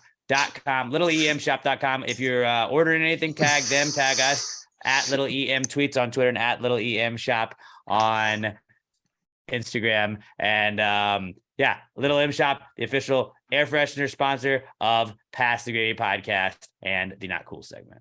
Not cool, man. Dude, that's not cool. Not cool. Not cool. Dude, that's not cool. Not cool, man. Dude, that's not cool. Not cool. Not cool. Dude, that's not cool. That's not cool. That's not cool. I tried to flip my mic when I left to take a piss. Did it? I just noticed I was muted. Did it not? You came back and you were like breathing really heavily into the microphone. So I just muted you during the ad. Oh, smart, because I'm fat. Yeah, I do that. Well, you could hear you a couple of times. I even saw Robert make the face. I ran back quickly and was like buttoning up my pants and then unbuttoning my pants at the same time. Oh, your boy. No, I was like, he definitely doesn't know what he was doing.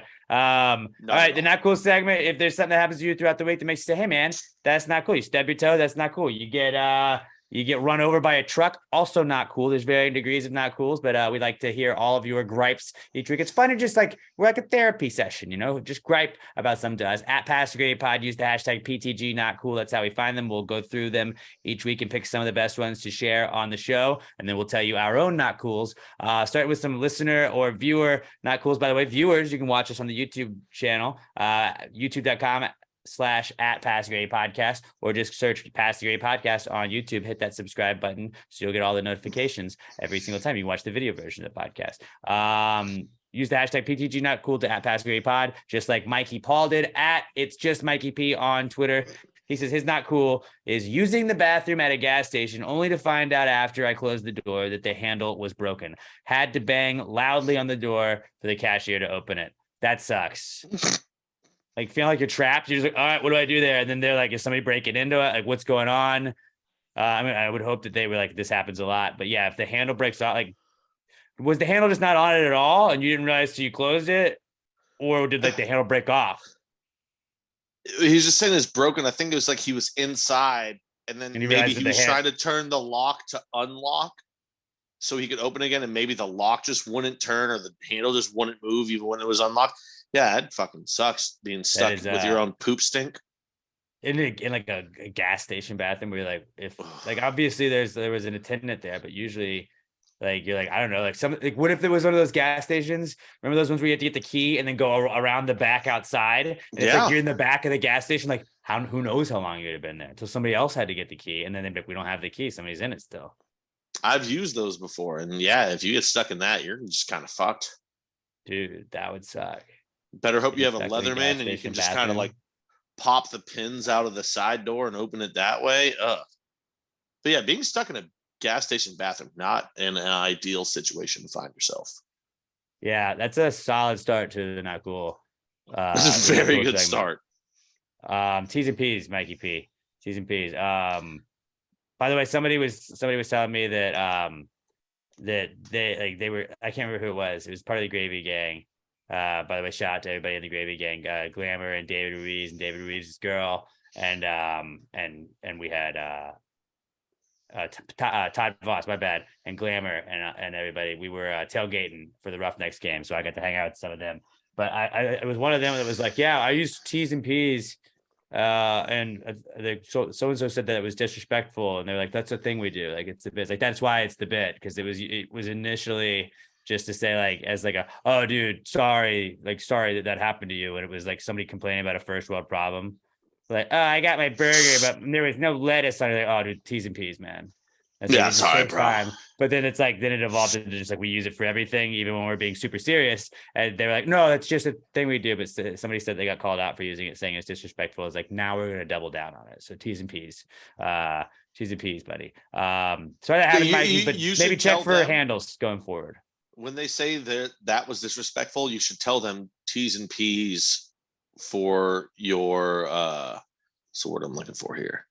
Emotions? No, that's not it. Yeah, that works. Something along those lines. Figure it out. Just throw it back in their face. When they say that's offensive, go T's and P's for you being offensive. That'll show them. Offended. That'll show them. That's the way to do it. Yeah. That's the way to do it. All right. Next one we got is from, what am I thinking for us?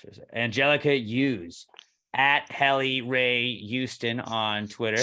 Angelica says, I waited all this time for my Pass the Grady merch. She ordered 4 shirts. She says, I finally got the notification that it was delivered, and I realized I screwed up the address. So now who knows where the heck all my stuff is. I think they got some G500 shirts and maybe some other ones. That fucking sucks. Shout out to everybody that ordered PTG 500 shirts. I saw that they've been coming in this week. Pat's yep, got mine. Got mine.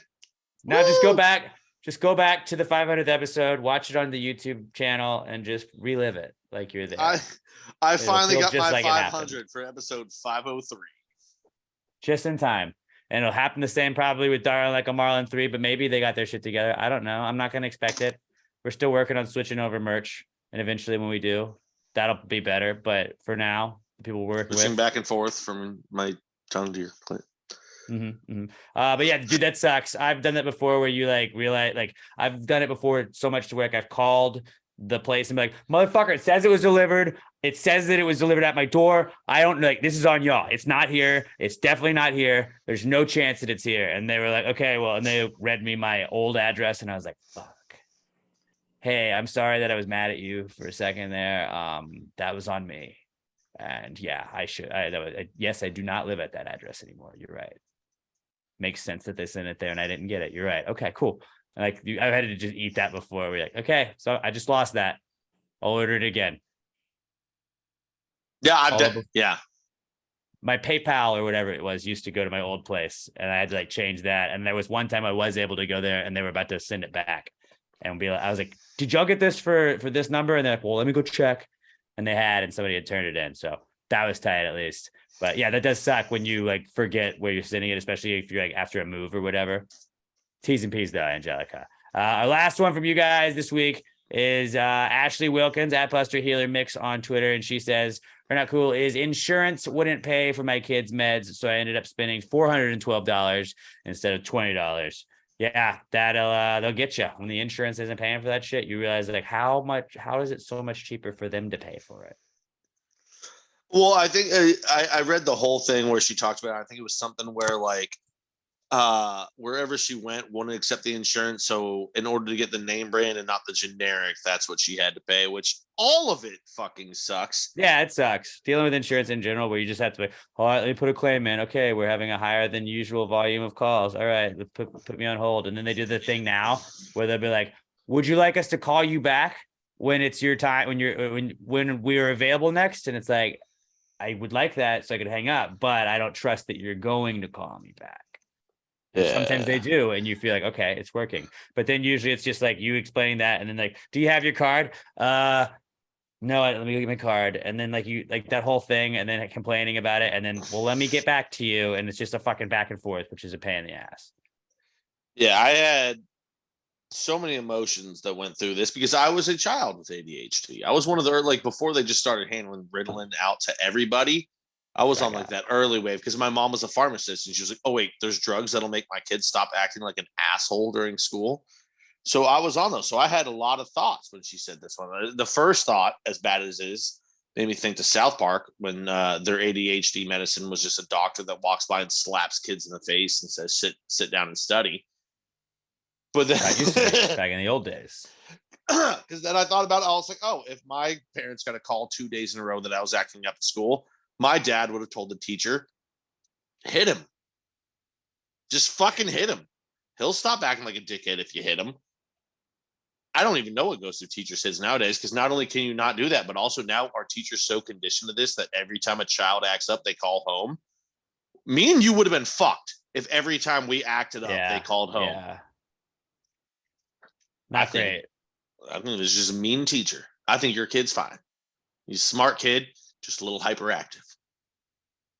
Yeah, kids are kids, man. They do wild shit. But now I can't function without Adderall. So that's how it works. I don't even want to know what I would be like on Adderall now. Dealing with insurance though, that sucks, Ashley. Sorry, yeah, to do that. T's and P's. Who wants to go first with us? I can go. Yeah, you go, because then I've got a couple, and then Alex has like 19 minutes of them. So I feel like I'm breaking down. Like I finally reached that age where it's happening. Well, physically. Yeah. Oh, I thought you meant mentally. I thought we had finally broken you. Physically, you're breaking. And what, you are 24, right? I am 27, turning 28 later this month. Alex, did you know this? I said that I thought Robert was 25 or 26 last week, actually. Oh, yeah. No, that's right. I've just thought you were 24 since I met you, which is when you were 24. We just met Robert when he was, because I met Robert his senior year. It's the no facial hair thing. School. Yeah, you met me 2017, so. You were 20. No, wait. No, you met me before that. Yeah. I was still in college when you met me. But were you in college were you about to graduate though, right? Because I was like, he was 2021, so he's got to be 25, 26 at this. Like, that was my logic. I was like, I've known him for this long.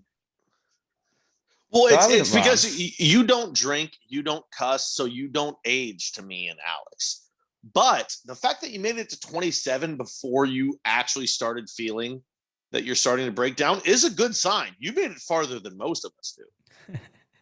Like, actually, I still haven't reached that point. Shockingly. But you broke I've it read down some- mentally, though. Mentally, definitely. Bro. Dude, I broke mentally at 16 and I never recovered. That's the She has a fucking dependence problem. on alcohol. So yes. Yes. So definitely that's why I don't know I've broken down, because I'm fucking numb constantly. Mhm. You have healthily at 27 years old been like, my body's starting to die. Yes, if not for medicine and modern society, you'd be dead in 8 years at 35. That's your life expectancy. You made it very far. You're actually doing a great job, Rob. Well, maybe now I don't feel so bad. So I've had There you go. the wisdom teeth issue that's Uh-huh. mostly dealt with. And then this past Saturday, I started getting like this pain, like in my stomach, around my belly button, kind of like away across, like to my lower right side, Uh-oh. where it hurt, but I could mostly deal with it. Like it wasn't like constant that I felt it. But then on Sunday, like it was really bad. It isolated to my lower right side.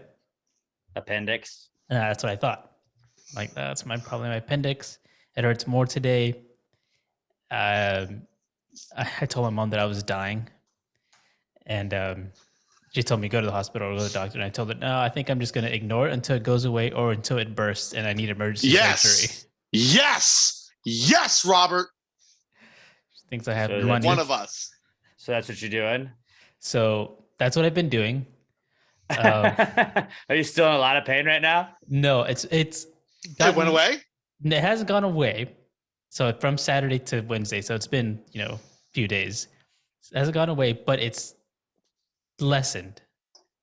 Where right now it's like mostly tolerable. It's not like a sharp pain. It's more just kind of like dull, kind of like a pain you feel every day. Like maybe your back hurts and you kind of feel it every day, but you don't really feel it. When's the last time you pooped? Earlier today. Okay, so I just wanted to make sure it wasn't a constipated thing, because that'll Not a happen. constipated thing. People are like, oh, my back hurts. I'm like, have you taken a shit? They're like, no. And I was like, well, take a shit. That'll make you feel better. All right. I Well, It hey, still could be my appendix. I don't know if like an inflamed appendix can just go away on its own, or if it's something that I requires. don't think it does. I the know appendix like, doesn't do anything. if you can't pass gas, that's a huge red flag. I know that. I know our buddy Mundo, reigning MVP. He had to get his appendix out, I think, last year. And like that's like when you look it up, because I had a bladder infection one time and I had pain on one side. It was like, oh fuck, this is it. This is bad. And like it was like, okay, well, it could be this, but it could also be your appendix. And you're like, fuck, if that ruptures, I gotta get emergency surgery. So you think like worst case scenario. Yeah. And then it turned out I just had to get like antibiotics for the bladder infection and I was good. But like you're running through all those scenarios in your head. So like, yeah, I would I was like, I can pass gas, cool, and I'm gonna make myself fart. Got it. I can do that still got it. Not that yet. But I think Mundo is like, yeah, you can't pass gas and it just hurts in general. But dude, that would suck if it's your appendix. That's So a big fear. you pooped. I'm assuming you must have farted by then too, because I mean they kind of go hand in hand. Yeah, I think so Saturday's when it started. Sunday felt the worst. I think like Sunday, Monday, I was pooping more than normal, but I think it was because I was nervous that it was my appendix. I was kind of like, it was those nervous poops. Yeah. I know exactly what you mean. And sometimes you're just to see if you can at that point. Yeah. Just all right, still got it. All right, okay. I I'm in don't really control of have to this. poop, but I know that I could poop if I tried. So let's give it a shot. Right. Yeah, dude, that sucks. So I'm still not sure what it is. You've- Never went to the doctor or hospital. Well, no, you've Whoa. just now entered the age of, well, am I sick? Is something wrong? Or am I just aging? And is the answer to that question worth the $200 copay? That's the answer, or that's the stage of life that you've entered. Yeah. Also, I don't know if a $200 copay is accurate with what I'm talking about. You're talking to a guy that hasn't had It depends on how insurance much, yeah. in 6 years since I came off my parents. Yeah, don't have insurance either. That's also There you part go. of the reason. So now, congratulations. You get to live how I live. We don't go to the hospital until it's necessary. So subscribe to our YouTube channel so we can monetize it. So then eventually we can afford to we can have employees get healthcare under Pass the Yes. Gravy. And then these guys can be like, hey, let's go see what a doctor's about. Robert, how does it feel that now you are living like I do? Do you feel bad about yourself? It's a great question. Yeah. Yeah. Admittedly, I kind Like, of I do. hate it. I hate it. Yep, This is a low. yep, This is a low point yep. in my life right now. I am Pat. It's life is horrible. Yeah, like I was like Um, researching like appendicitis like symptoms. When you like, get in that wormhole too Dude. online, and then it hurts worse because you're like touching to be like, oh, yep, that does hurt, and then you like start pushing on it more, and you're like, am I just irritating my side Dude, anyway? So that's gonna hurt. Like, there's nothing worse than when you go down that rabbit hole. yeah. I don't even look up when I have chest pains anymore. Like from time to time, like my chest, it'll just be like kind of tight. And I've gotten to the point where I like, all right, I know that's okay. I probably just ate too much. And I'm just like, well, we're gonna sit here and hope nothing turns Let's worse. strap in. I do that like once a week where I'm like, my chest is tight. Let's just hope this isn't the big one. I will. I'll go after you because I kind of have like. I'll start off with one that's similar to like. It's just I'm dealing with it now at this point. It's my ribs. It's just continuously. I've got it. I've had my rib popped back in twice because my rib was popped out last week. If you're just not tuning in for the first time, and like it just keeps popping out. I don't know what I can do. And I've gone back to the chiropractor and they did this whole massage. Like there's like a vibrating gun kind of thing on the back. She was like, oh, well, your muscles are tense here. I was like, yeah, I don't know. Probably because my ribs out of place. Like, I don't know. That might be why. They obviously know more than I do. So I've had it pop back in twice. And then like, I'll wake up in the morning, like, nope, it's out again. Fuck. And it's like, I don't know if I sleep on my back, it still fucks up. I've slept on my side, it still fucks up. I've slept on my, like, facing forward, and it still fucks up. And like, it's sometimes I think you need surgery, excruciating. my dude. Sometimes it's excruciating pain. Sometimes it's like not right now. Like right now, I would say I'm about a 3, where it's just a little sharp pain every time I take a big deep breath. But that's one of those things where like if you look it up online, it's like it could also be this, but it could also be this, and it could also be this, and it could lead to this, and this could be it too. And I'm like, just turn that off. I'm not gonna look at that. I'm not gonna look at that. So I had my wife look at it, and she's like, no, you just need to stop doing this dumb shit that you're trying to do to get back at it. I probably should not have been yelling at a football game as much as I was on Sunday, but doesn't matter. I'm sorry, if yelling at football is what it fucks hurt. up your ribs. It's kind of painful. Like, I mean, It's think about not when you're the yelling, football. It's your not the diaphragm football is that's all like doing right it. here. It's me It's those- doing it. It's me. No, but I'm saying not helping. there's something wrong. Like yelling at sports is not what's wrong with your rib. There's something wrong with your rib.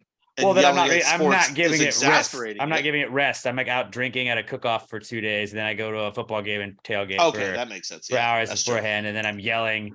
I'm not doing myself any favors. I have been taking it easier this week, but Emma was like, "Yeah, it says there's like a 3 to 4 week recovery period on some of them, and then some people just like live with it." And I really hope that's not me. But yeah, I'm just in kind of constant pain of some level, and have been since last week's episode. So that's something I'm dealing with. It's a part of me now. I had a couple not cools. Another one. This is a small one, but I had this happen to me this morning. When you get to the end of your deodorant, and like I usually buy like multiples at once, but I was on that last. Like I was on the second of 2 that I had bought the last time I bought deodorant, and was getting ready to go to work. And like it's got nothing left on it, and it's got the little like the little like plastic guard at the end of it, and like you're just kind of having to scrape whatever's left of the deodorant like that. Just I hate that. That's not cool. A miniature not cool. And then one that's just kind of a self not cool was I was at the Houston Roughnecks game, who are 2-0 and 7-0 all time, by the way, no big deal. Statistically greatest team in sports. I was at the Roughnecks game on Sunday night, and like, not to brag, they'd be like, people like are like, oh, it's Alex, a big Roughnecks guy. People take pictures with me. People like people come hang. We had the whole gravy gang hanging in our section. But like, I took pictures with quite a few people while I was there. Again, not to brag, but on our way out, these 3 guys were like, yo, dude, will you get a picture with us?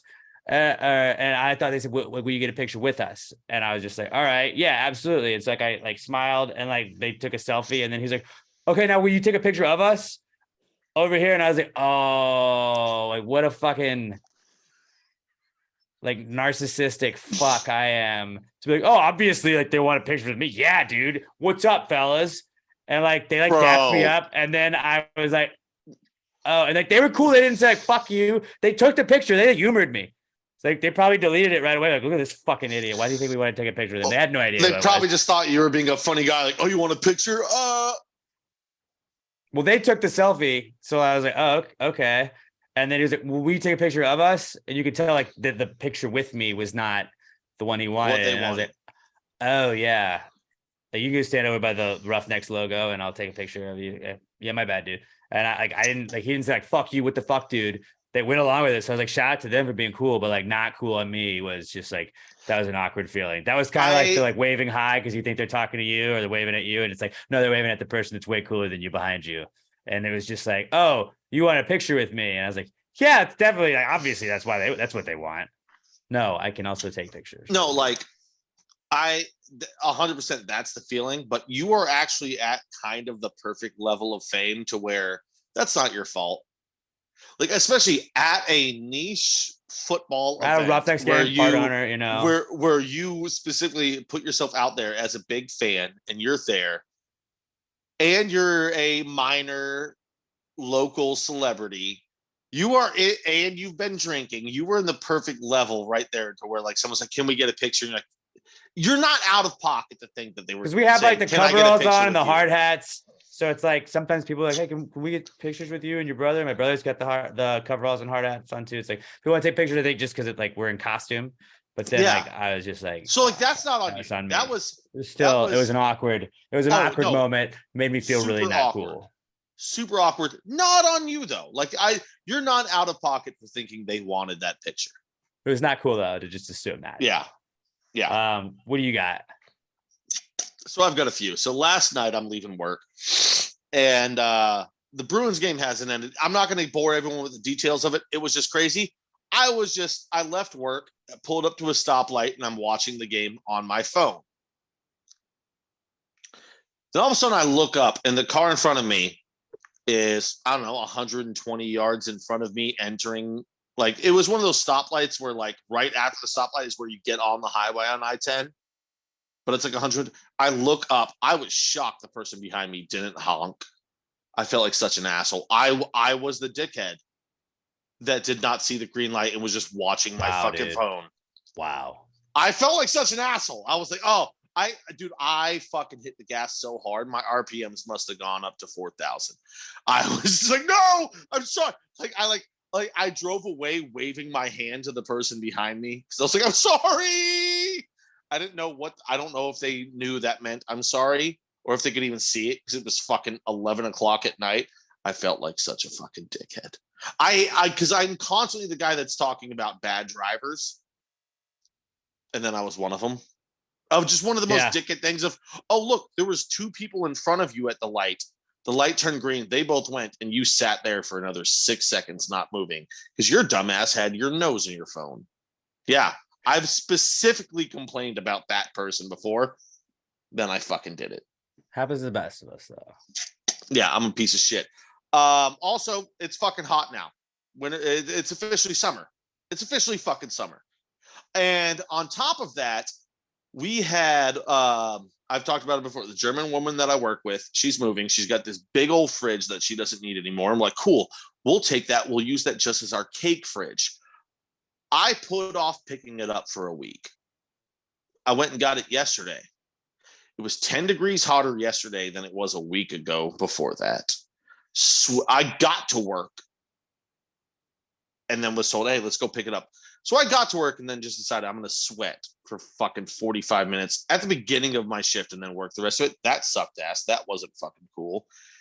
And the biggest one out of all of it is there was this comedy show coming to town that I had talked about and introduced my coworkers to this guy. His name is Stavros Halkias. Funny, bald, fat fucking Greek guy from Baltimore who's missing a tooth. Absolutely hilarious. I talked about it. I was like, the show's coming up. I'm going to go. Kept putting off, didn't buy the tickets. So then all of a sudden the schedule came out this week and it just showed. I was like, wait, are you guys like doing something this Friday? Because I forgot. Like it shows that I'm closing when normally I don't. And my GM looks at me and goes, dude, you didn't buy tickets, so we did. So my GM and my assistant GM are both going to see the show that I told them about and didn't get fucking tickets to. I'm laughing, but I'm so fucking mad right now because I've been wanting to see this dude for like 3 fucking years. But my dumbass brain just puts everything. I still haven't done my taxes. I've had my fucking W-2 in the safe at work. Year. You don't have to. But it's been in the safe at work for like 2. And also now I'm on the worried part. We're like, okay, well, I bought a car, so that should be a deduction, but I was gifted a bunch of money. So are they going to tax me on that? I'm fucking terrified of doing my taxes for the first time ever. Well, you got to get ready for next year, which is an Olympic year. It's Tax day coming up next week. Big day. Oh no, it's not. It's fucking April, you asshole. You actually fucking scared me there for a second. Cut that part out. Bro, you scared me. Like my heart actually dropped in my fucking chest for a second. But I'm gonna start tweeting that out, like my reminder to go vote every day. Just hey, happy tax day. So there's one other comedy show that I've been talking about going to for a while. And it's coming up. It's going to be a Wednesday. So it'll be like, we'll finish the podcast. I'll have to leave straight from here to go do it. I wanted you to go too, but obviously doesn't really work out day of. So now I have to go buy those fucking tickets, and I can only buy it for a table of 4. So I have to buy them now so that I can do this. But then I also have to find 3 other people to come with me, where I don't know a single other person. It's a comedy show for a podcast. I don't know anybody else that listens to this podcast. So I've got to drop a bunch of money and then just find friends like, hey, you want to give me $40 to watch something you don't listen to? It's like when people in the Gravy Gang try and bring their friends that aren't like listeners of the pod. Like, you want to go watch these idiots make idiots of themselves? Yeah, like They're you know who do I they have to are. pay for it, and we're usually like, no. Yeah, No, you like don't. honestly, it's to the point where like if my friends don't want to pay, I'm just gonna end up telling my friends like a week before, like, dude, just come. I don't want to sit alone at a table because they will roast me. Yeah. Which I'd be fine with, just to be able to get to interact with it. Like, you know who the guys are. I'm not giving them free pub or anything. But like, also, it just doesn't work for you because I do the podcast and then my day continues. You do the podcast and then work continues. Yeah. Which I appreciate. I love you both for that so much. But now I'm in the spot where like I missed out on one. I've got to do the second, but nobody else I know listens to these people. So now I'm in just I'm in the spot where like I got to spend money because I Double had money FOMO now, once. too, yeah. FOMO one time. And by the way, my GM is going to come back from the show. It was the funniest fucking thing ever. I'm like, I know, bitch. Duh. I fucking know. And I didn't get to see it. I'm going to tell him, I'm like, dude, if you don't bring him back to the restaurant somehow for free food after this is over, I'm going to fucking kill you. I'm going to tell my GM straight up. I'm going to fucking murder him. I would avoid that part. No, I've worked with him for 9. Dude, it's not. I don't work at Carrabba's. There's no HR. We constantly talk about killing each other. That's good for you. It's a fun work environment where like once a day, one of the managers will just text the group chat, hey, what if we all killed ourselves? If you guys don't work with people like that, I'm sorry, you don't have a sense of humor. But yeah, that's my not cools is now I got to kill myself because I missed a comedy show that I told people about. It is funny that they all got the tickets though. They got the ticket. I didn't know. I was like, Sam, wait, what's going on Friday? And he just kind of smiled and looked at me and goes, you're going to hate me. And I was like, what? And he goes, I'm going to see someone. And I look at him and I go, is it Stavros? He goes, yep. I go, fuck you. I was so mad, but I couldn't be mad. I just started laughing and crying like at work, like not crying, but like laughing so hard. Like what I've been doing for the last 20 minutes of this podcast, crying because I'm laughing so hard at how fucking dumb I am. And I know I've known this guy for 9 years. We've worked at. He's going to throw it in my face for like 3 weeks afterwards. And it's going to be pain. You So hey, up to it now at that point. It's a learning experience for me. I There need you to go. start going to comedy shows because it's That's like a good way to mile. look at it. Dude, the Houston Improv is a mile from where I work.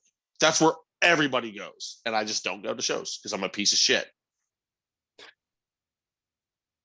Y'all wrap this up? Yep, let's do it. Answers. Let's do the answer segment. If you'd like to ask us any questions, we do the Precome segment. We give you guys our business pitches, our ideas. We ask our questions, give our thoughts. That's what the answers questions segment is for you guys. Send us any kind of question you got at all. You want relationship advice? That works too. You need, help with the kids. Any kids raising questions? We're not parents, so we'll help you out with that. We actually are. We're podcast parents. We raised Skylar. So he was asking about like, how did Skylar become? I was like, we turned him into the man that he is today by teaching him nonsensical stuff. for years. But yeah, if you got any kind of question at all, but it's a high thought, drunk thought, something you saw somewhere else you wanted to hear our opinions on, at PassingGradePod, use the hashtag PTG answers. That's how we find them. You can email them to us, answers@PassingGradePod.com, but we do check Twitter 90% of the time more than we check all the other stuff. And you can reach out to us on the contact page at PassingGradePod.com. This is the answers segment. Well, if you just answered the question, why don't you just answer the question? Be honest, no big deal. Yeah, answer the question. Don't change the subject, just answer the fucking question. What's the question?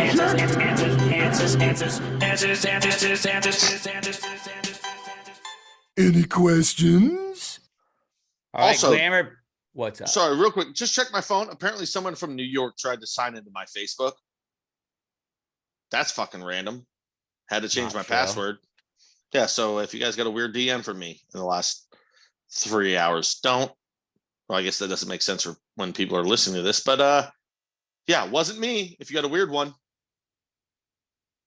just Yeah, not very chill. be able to tag that on looking at my phone randomly. But yeah, answers. Let's do this. Does it just say somebody from New York? Yeah, Signed it up was. on your thing? Well, I was like, the first thing that popped in my head was like maybe a weird like Chris logged in to pass the gravy and it like crossed over or something, but it wasn't New York City. It was like upstate New York. Yeah. Weird shit. Yeah. Yes, that's a late, not cool, I guess. Yeah. Glamour Perry at Glam for Life on Twitter, GLAM, the number 4 LYFE. She was hanging out with me at the Roughnecks game. Glamour says, can you take allergy meds and drink? Yes. Yeah, why not? They tell you can't. You can drink with any medication. Yeah, it's like I wouldn't do it all the time.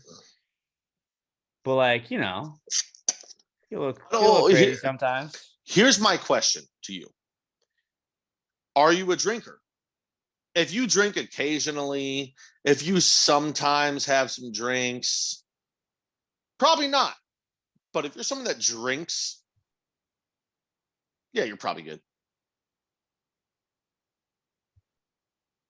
I mean, it may be at the risk of drowsiness is pretty much all I saw as a health risk. Again, we're not doctors, so don't take anything as we say. Like, we cannot be sued since we were claiming that we are not doctors, even though we watch a lot of scrubs and are basically doctors. I heard just meds, allergy meds, and drinking. Yeah, you can drink with allergy. Yeah, it's you're fucking good. allergy Like, meds. I was thinking like real medication. Yeah, allergy No, meds. dude, allergy meds. You You could good. fucking drink You on that Gucci. shit. Get out Go of here. off. I thought you were Go talking off, like Queen. I thought you were talking about like you had hydrocodone you had to take. I was like, fuck, maybe be careful with that. But you got Benadryl? Yeah, dude, have some cocktails. Have a good time. All right. Danielle Weston at Danny_Weston on Twitter says, my son has started to learn to play Mario Kart. Am I supposed to let him win? Fuck no. No, I think you gotta teach him the hard way, man. Like, if he like goes into this world thinking it's just easy to win at Mario Kart because mom's letting him win, he's gonna go play with the boys one day and he's just gonna get his ass whipped and he's gonna be like, what? He's gonna feel like he's been living a lie. You know, it's like when Truman realized in Truman Show that like this was all just an act. Like he's gonna feel like that. You gotta beat the fuck out of him. Teach him like how to get better, and then eventually he's got to beat you. You're gonna have to pass that torch one day because he's a kid. He's gonna have more time to play than you at some point. Like you gotta crush him. Maybe every now and then let him win just for fun, so he doesn't hate it. But like when he's really like challenging you, if he's ever talking shit, like be like, let's go and just smoke his ass in Mario Kart. Like I get the occasional letting him win because you don't want him to hate the game. If you hate the game, you know, like. He's not going to want to go back to it. So let him win every now and then, but like smoke He doesn't love the game then. Smoke his ass when it matters. It's funny. This question came from the mom. If it came from the dad, it would be like, it wouldn't be a not cool. It'd just be like, my son's learned to play Mario Kart. I'm smoking his ass every time. That would be the dad one. It wouldn't be a fucking question. Only moms would ask, should I let him win? No. Smoke his ass. Every now Smoke and then. his ass. And then it'll keep him be like, oh, I got a shot. So because then you get that like, it's like when you do get a win every now and then, when you suck at something, you're like, okay. All right. Like you get that little, like you're interested back in it. So you got to let him have that, but then just beat his ass right after that. Well, you let him get in front of you a little bit. You don't let him get to the point where they could win. You let him get in front where they're like in the second lap of 3, and then you run up on their ass with some red shells and you blow them the fuck up, and then you just take off. Welcome That's to what Rainbow Road, bitch. You let them get a little bit of a lead in like the middle lap, and then you just take them out and you fucking smoke them. And then that'll let you know, do they want more smoke after that? If he goes, let's play again, you're like, good. I've got one that fucking wants to smoke. He wants this. He wants to learn. And like you said, teach him how to drift. Because that's the thing that people don't know about Mario Kart. You got to learn that drift to get that extra speed boost. Teach him that. If he still wants to keep going, because this is what you want to do. This is what you should train kids for nowadays.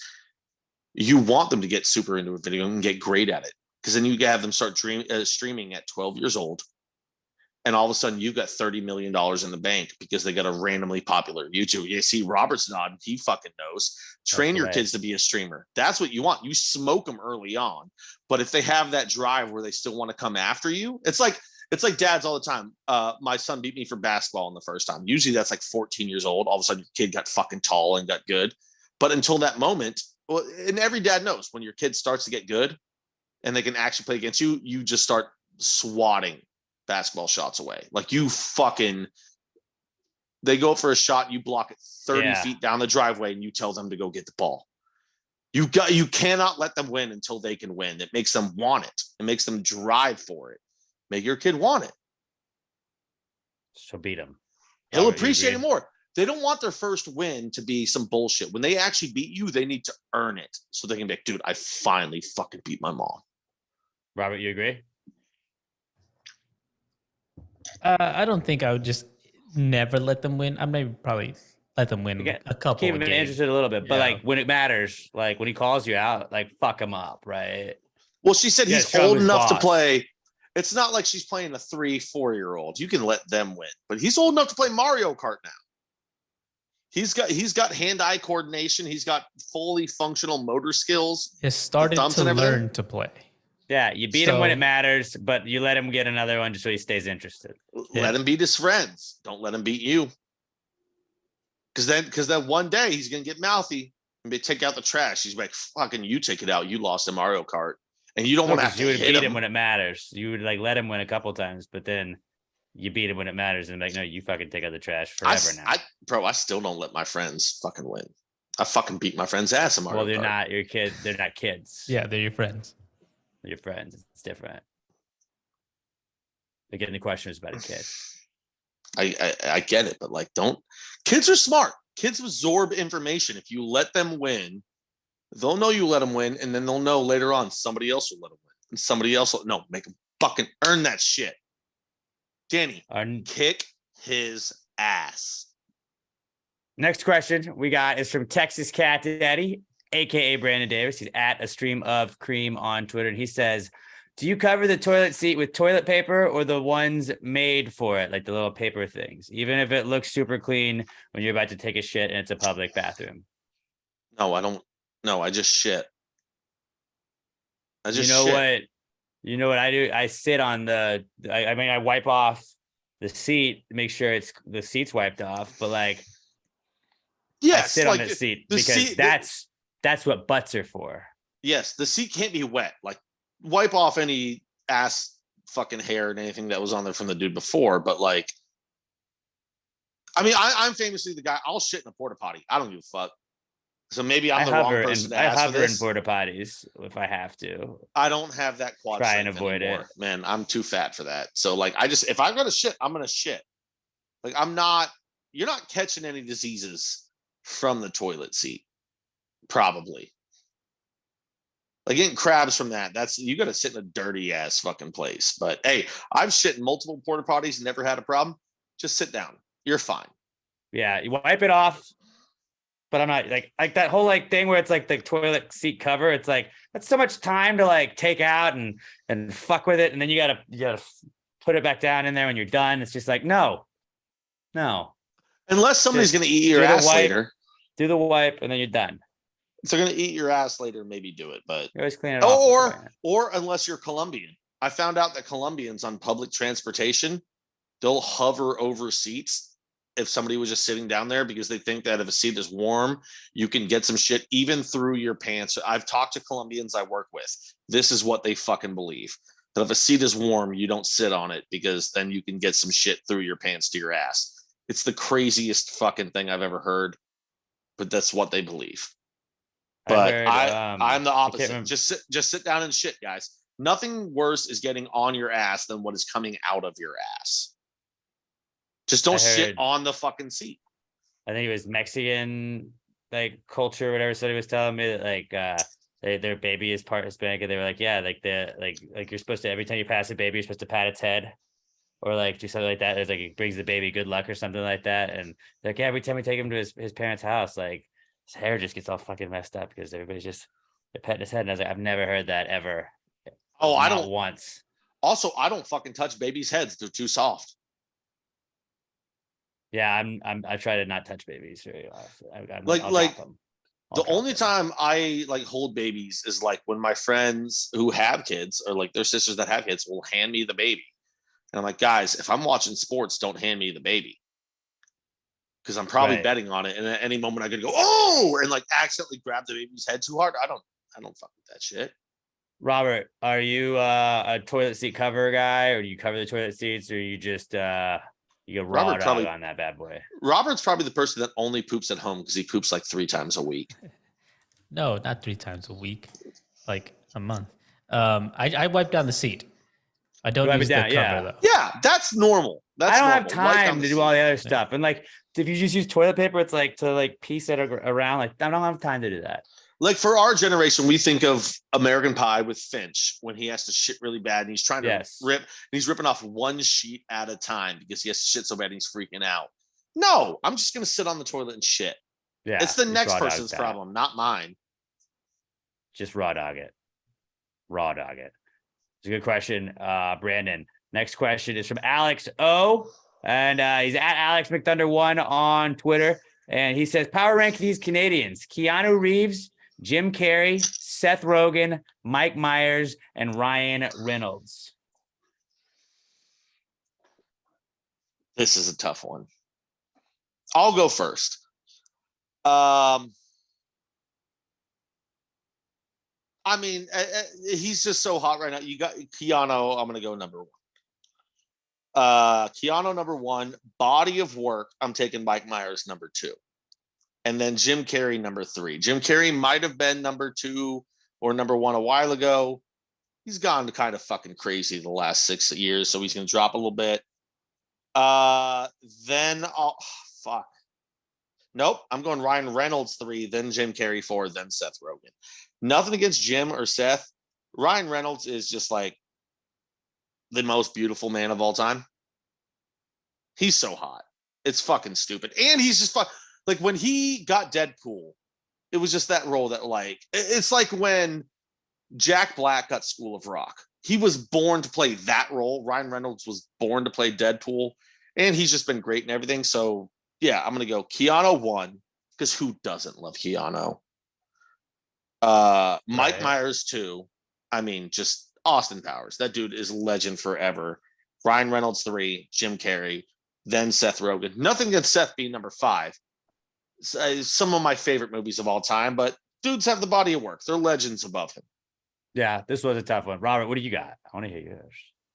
Ooh, this one, I gotta say, I'm not familiar with most of them. So to me, it's like number 1 up here. The rest of them kind of like, if I could, they'd be like way further down. I'm gonna go Ryan Reynolds number 1. Don't hate it. Then I'm gonna go Seth Rogen number 2, followed by Keanu, then Jim Carrey, then Mike Myers. That actually makes sense because the bulk of the final 2's work was way before your time. Yeah. So I get that. I mean, you know nothing about Jim Carrey from In Living Color, but that was some of his best fucking work. Like The Mask, Ace Ventura. I saw The Mask when I was a kid. Don't remember much about it. Never saw Ace Ventura. Jim Carrey is one of the greatest physical actors of all time. Just the way he uses it, the fucking claw in Liar Liar. Cable Guy. He's one of my probably maybe my favorite actor.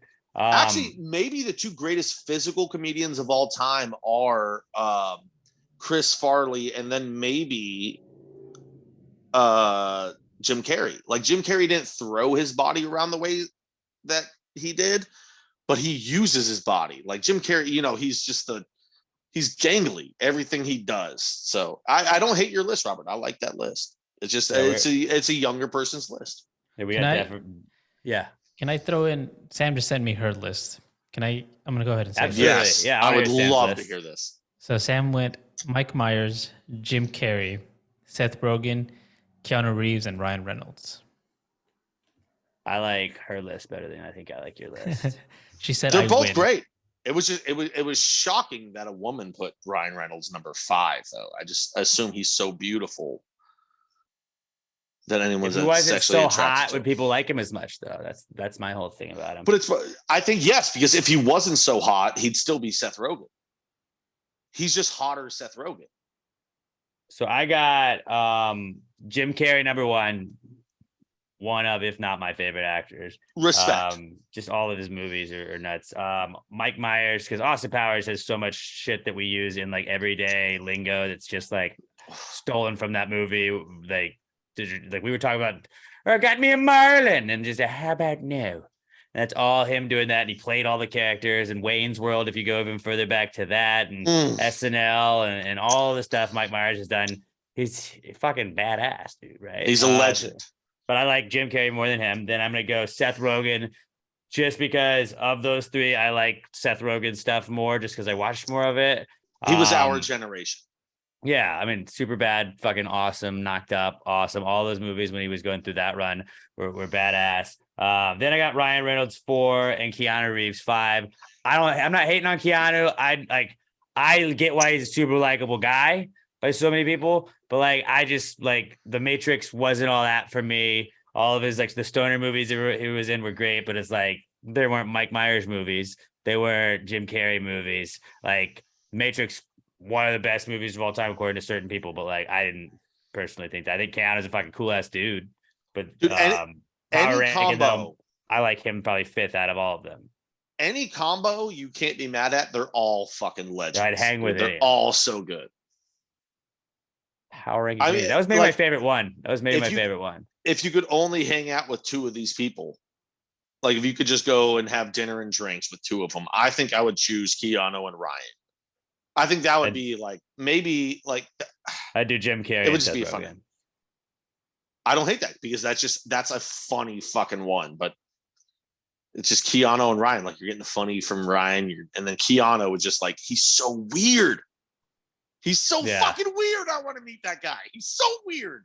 I did like that one a lot, though. If you'd like to submit power rankings, we love power ranking things. We were talking about that on the Rod Ryan show this morning. They were like, "Oh, do you know what tier maker is?" And I was like, "Yeah, it's where you fucking make tiers of shit. You rank shit." And I was like, "I love ranking things." It's a whole That would have been podcast. that would have been one if like we just did a mock draft of Canadians. We might not have had all of these people on our list because we would have forgotten that half of them were Canadians. Maybe we could do that. We could do mock draft of Canadians next week, possibly. Let's just start drafting people by their country of origin. That's go over fun. well. Well, and also if we did, I mean, because then Canadians, me and you would just be like, all right, hockey players. That's true. I like that one. That was a fun one. If you guys have like some that good one. ones, hit us up with your power rankings. Use the hashtag PTG answers, but give us 5 options, and with the power rank, we'll pick some of the best ones each week. Good job, Alex O. And then our last one we got this week, Brandon Whitehead at Brando Whitehead on Twitter. He says, if a character from Toy Story died, would Andy still play with them, not knowing they died? Yes. Yeah, they'd be the same. It would be the most morbid fucking movie of all time, The but dark part of Toy Story they don't talk about. You would just be like, I'm Woody. I mean, Sid Still, there's a snake in my boots. He just wouldn't play with the rest of them. Do you think they'd like isolate him? Sid definitely played with dead toys. Like he blew them up with firecrackers, and then he used what was left over again. So Sid not only played with dead characters, he probably played with mutilated characters. Possibly. I mean, fuck, he had a bunch of the toys in his room were blown apart from 2 different toys and then reattached back together. Yeah, he'd make his own. With like Sid a shark and a fishing pole and a leg. Dude, he was basically a Nazi doctor. He was just taking parts of other fucking things and putting them back together and trying. Yeah, some dark shit happened in Toy Story that they just didn't tell us about. some dark shit happens in life they don't tell you about. Toy Story, you know, Nazis. kind of, it parallels life a lot of times. It's all over, baby. It's not great, but it's part of life. Yeah. Brandon Whitehead at Brandon Whitehead. Shout out to him. Great question for everybody today. I like the answers questions. I like the power rankings. I liked our mock draft. I thought it was all great. At Past Grade Pod on Twitter, Instagram. Go like our Facebook page. Again, please share our Facebook shit because we got in trouble for a meme on Valentine's Day. I'm really trying to get the numbers back. If you share our shit, just at least go like it. Just like all the shit each day when we post the memes and stuff. Share us with a friend. That'd be awesome. We also have TikTok. We're at Past Grade Pod on TikTok as well. Go subscribe to that too. And yeah, check out, I have the Claret Big Blue podcast I do with my friend Mike Fish every Tuesday. You can watch it live on YouTube. Just search Claret and Big Blue podcast. You can listen to it wherever you're listening to this. And then Robert has the Recent Study Suggest podcast he does with Sam, and they do that every Monday with new episodes out there. They have clips on their page as well, and on their socials at A Recent Study Pod. Go check them out. You can listen to them wherever you listen to podcasts, and they no more video versions yet. Not yet. But you can still listen to it. You can still listen to it and watch clips on their social channels at A Recent Study Pod. Please give us a review on iTunes, a 5-star review. Write something funny in the comments, and yeah, share us with a friend, and go subscribe to that YouTube channel as well. You guys are fucking awesome. I love you guys. Don't forget about Darlin' Like a Marlin 3, Return of the Marlin. Our beer release going down Saturday, March 18th at Southern Star Brewing Company. You can get shirts at passthegravymerch.com. No guarantee that they will be there if you guys know anything about the 500th episode shirts, but they still are dope looking shirts. So you will still get the shirts at the end of the day. But I hope you guys have a great rest of your week. We love you guys. Go Roughnecks on Sunday. Until we talk to you guys again, pass the gravy. Yeah, bitches. Oh, Shawty had apple bottom jeans, and she wore boots with the fur. The whole club was looking right at her.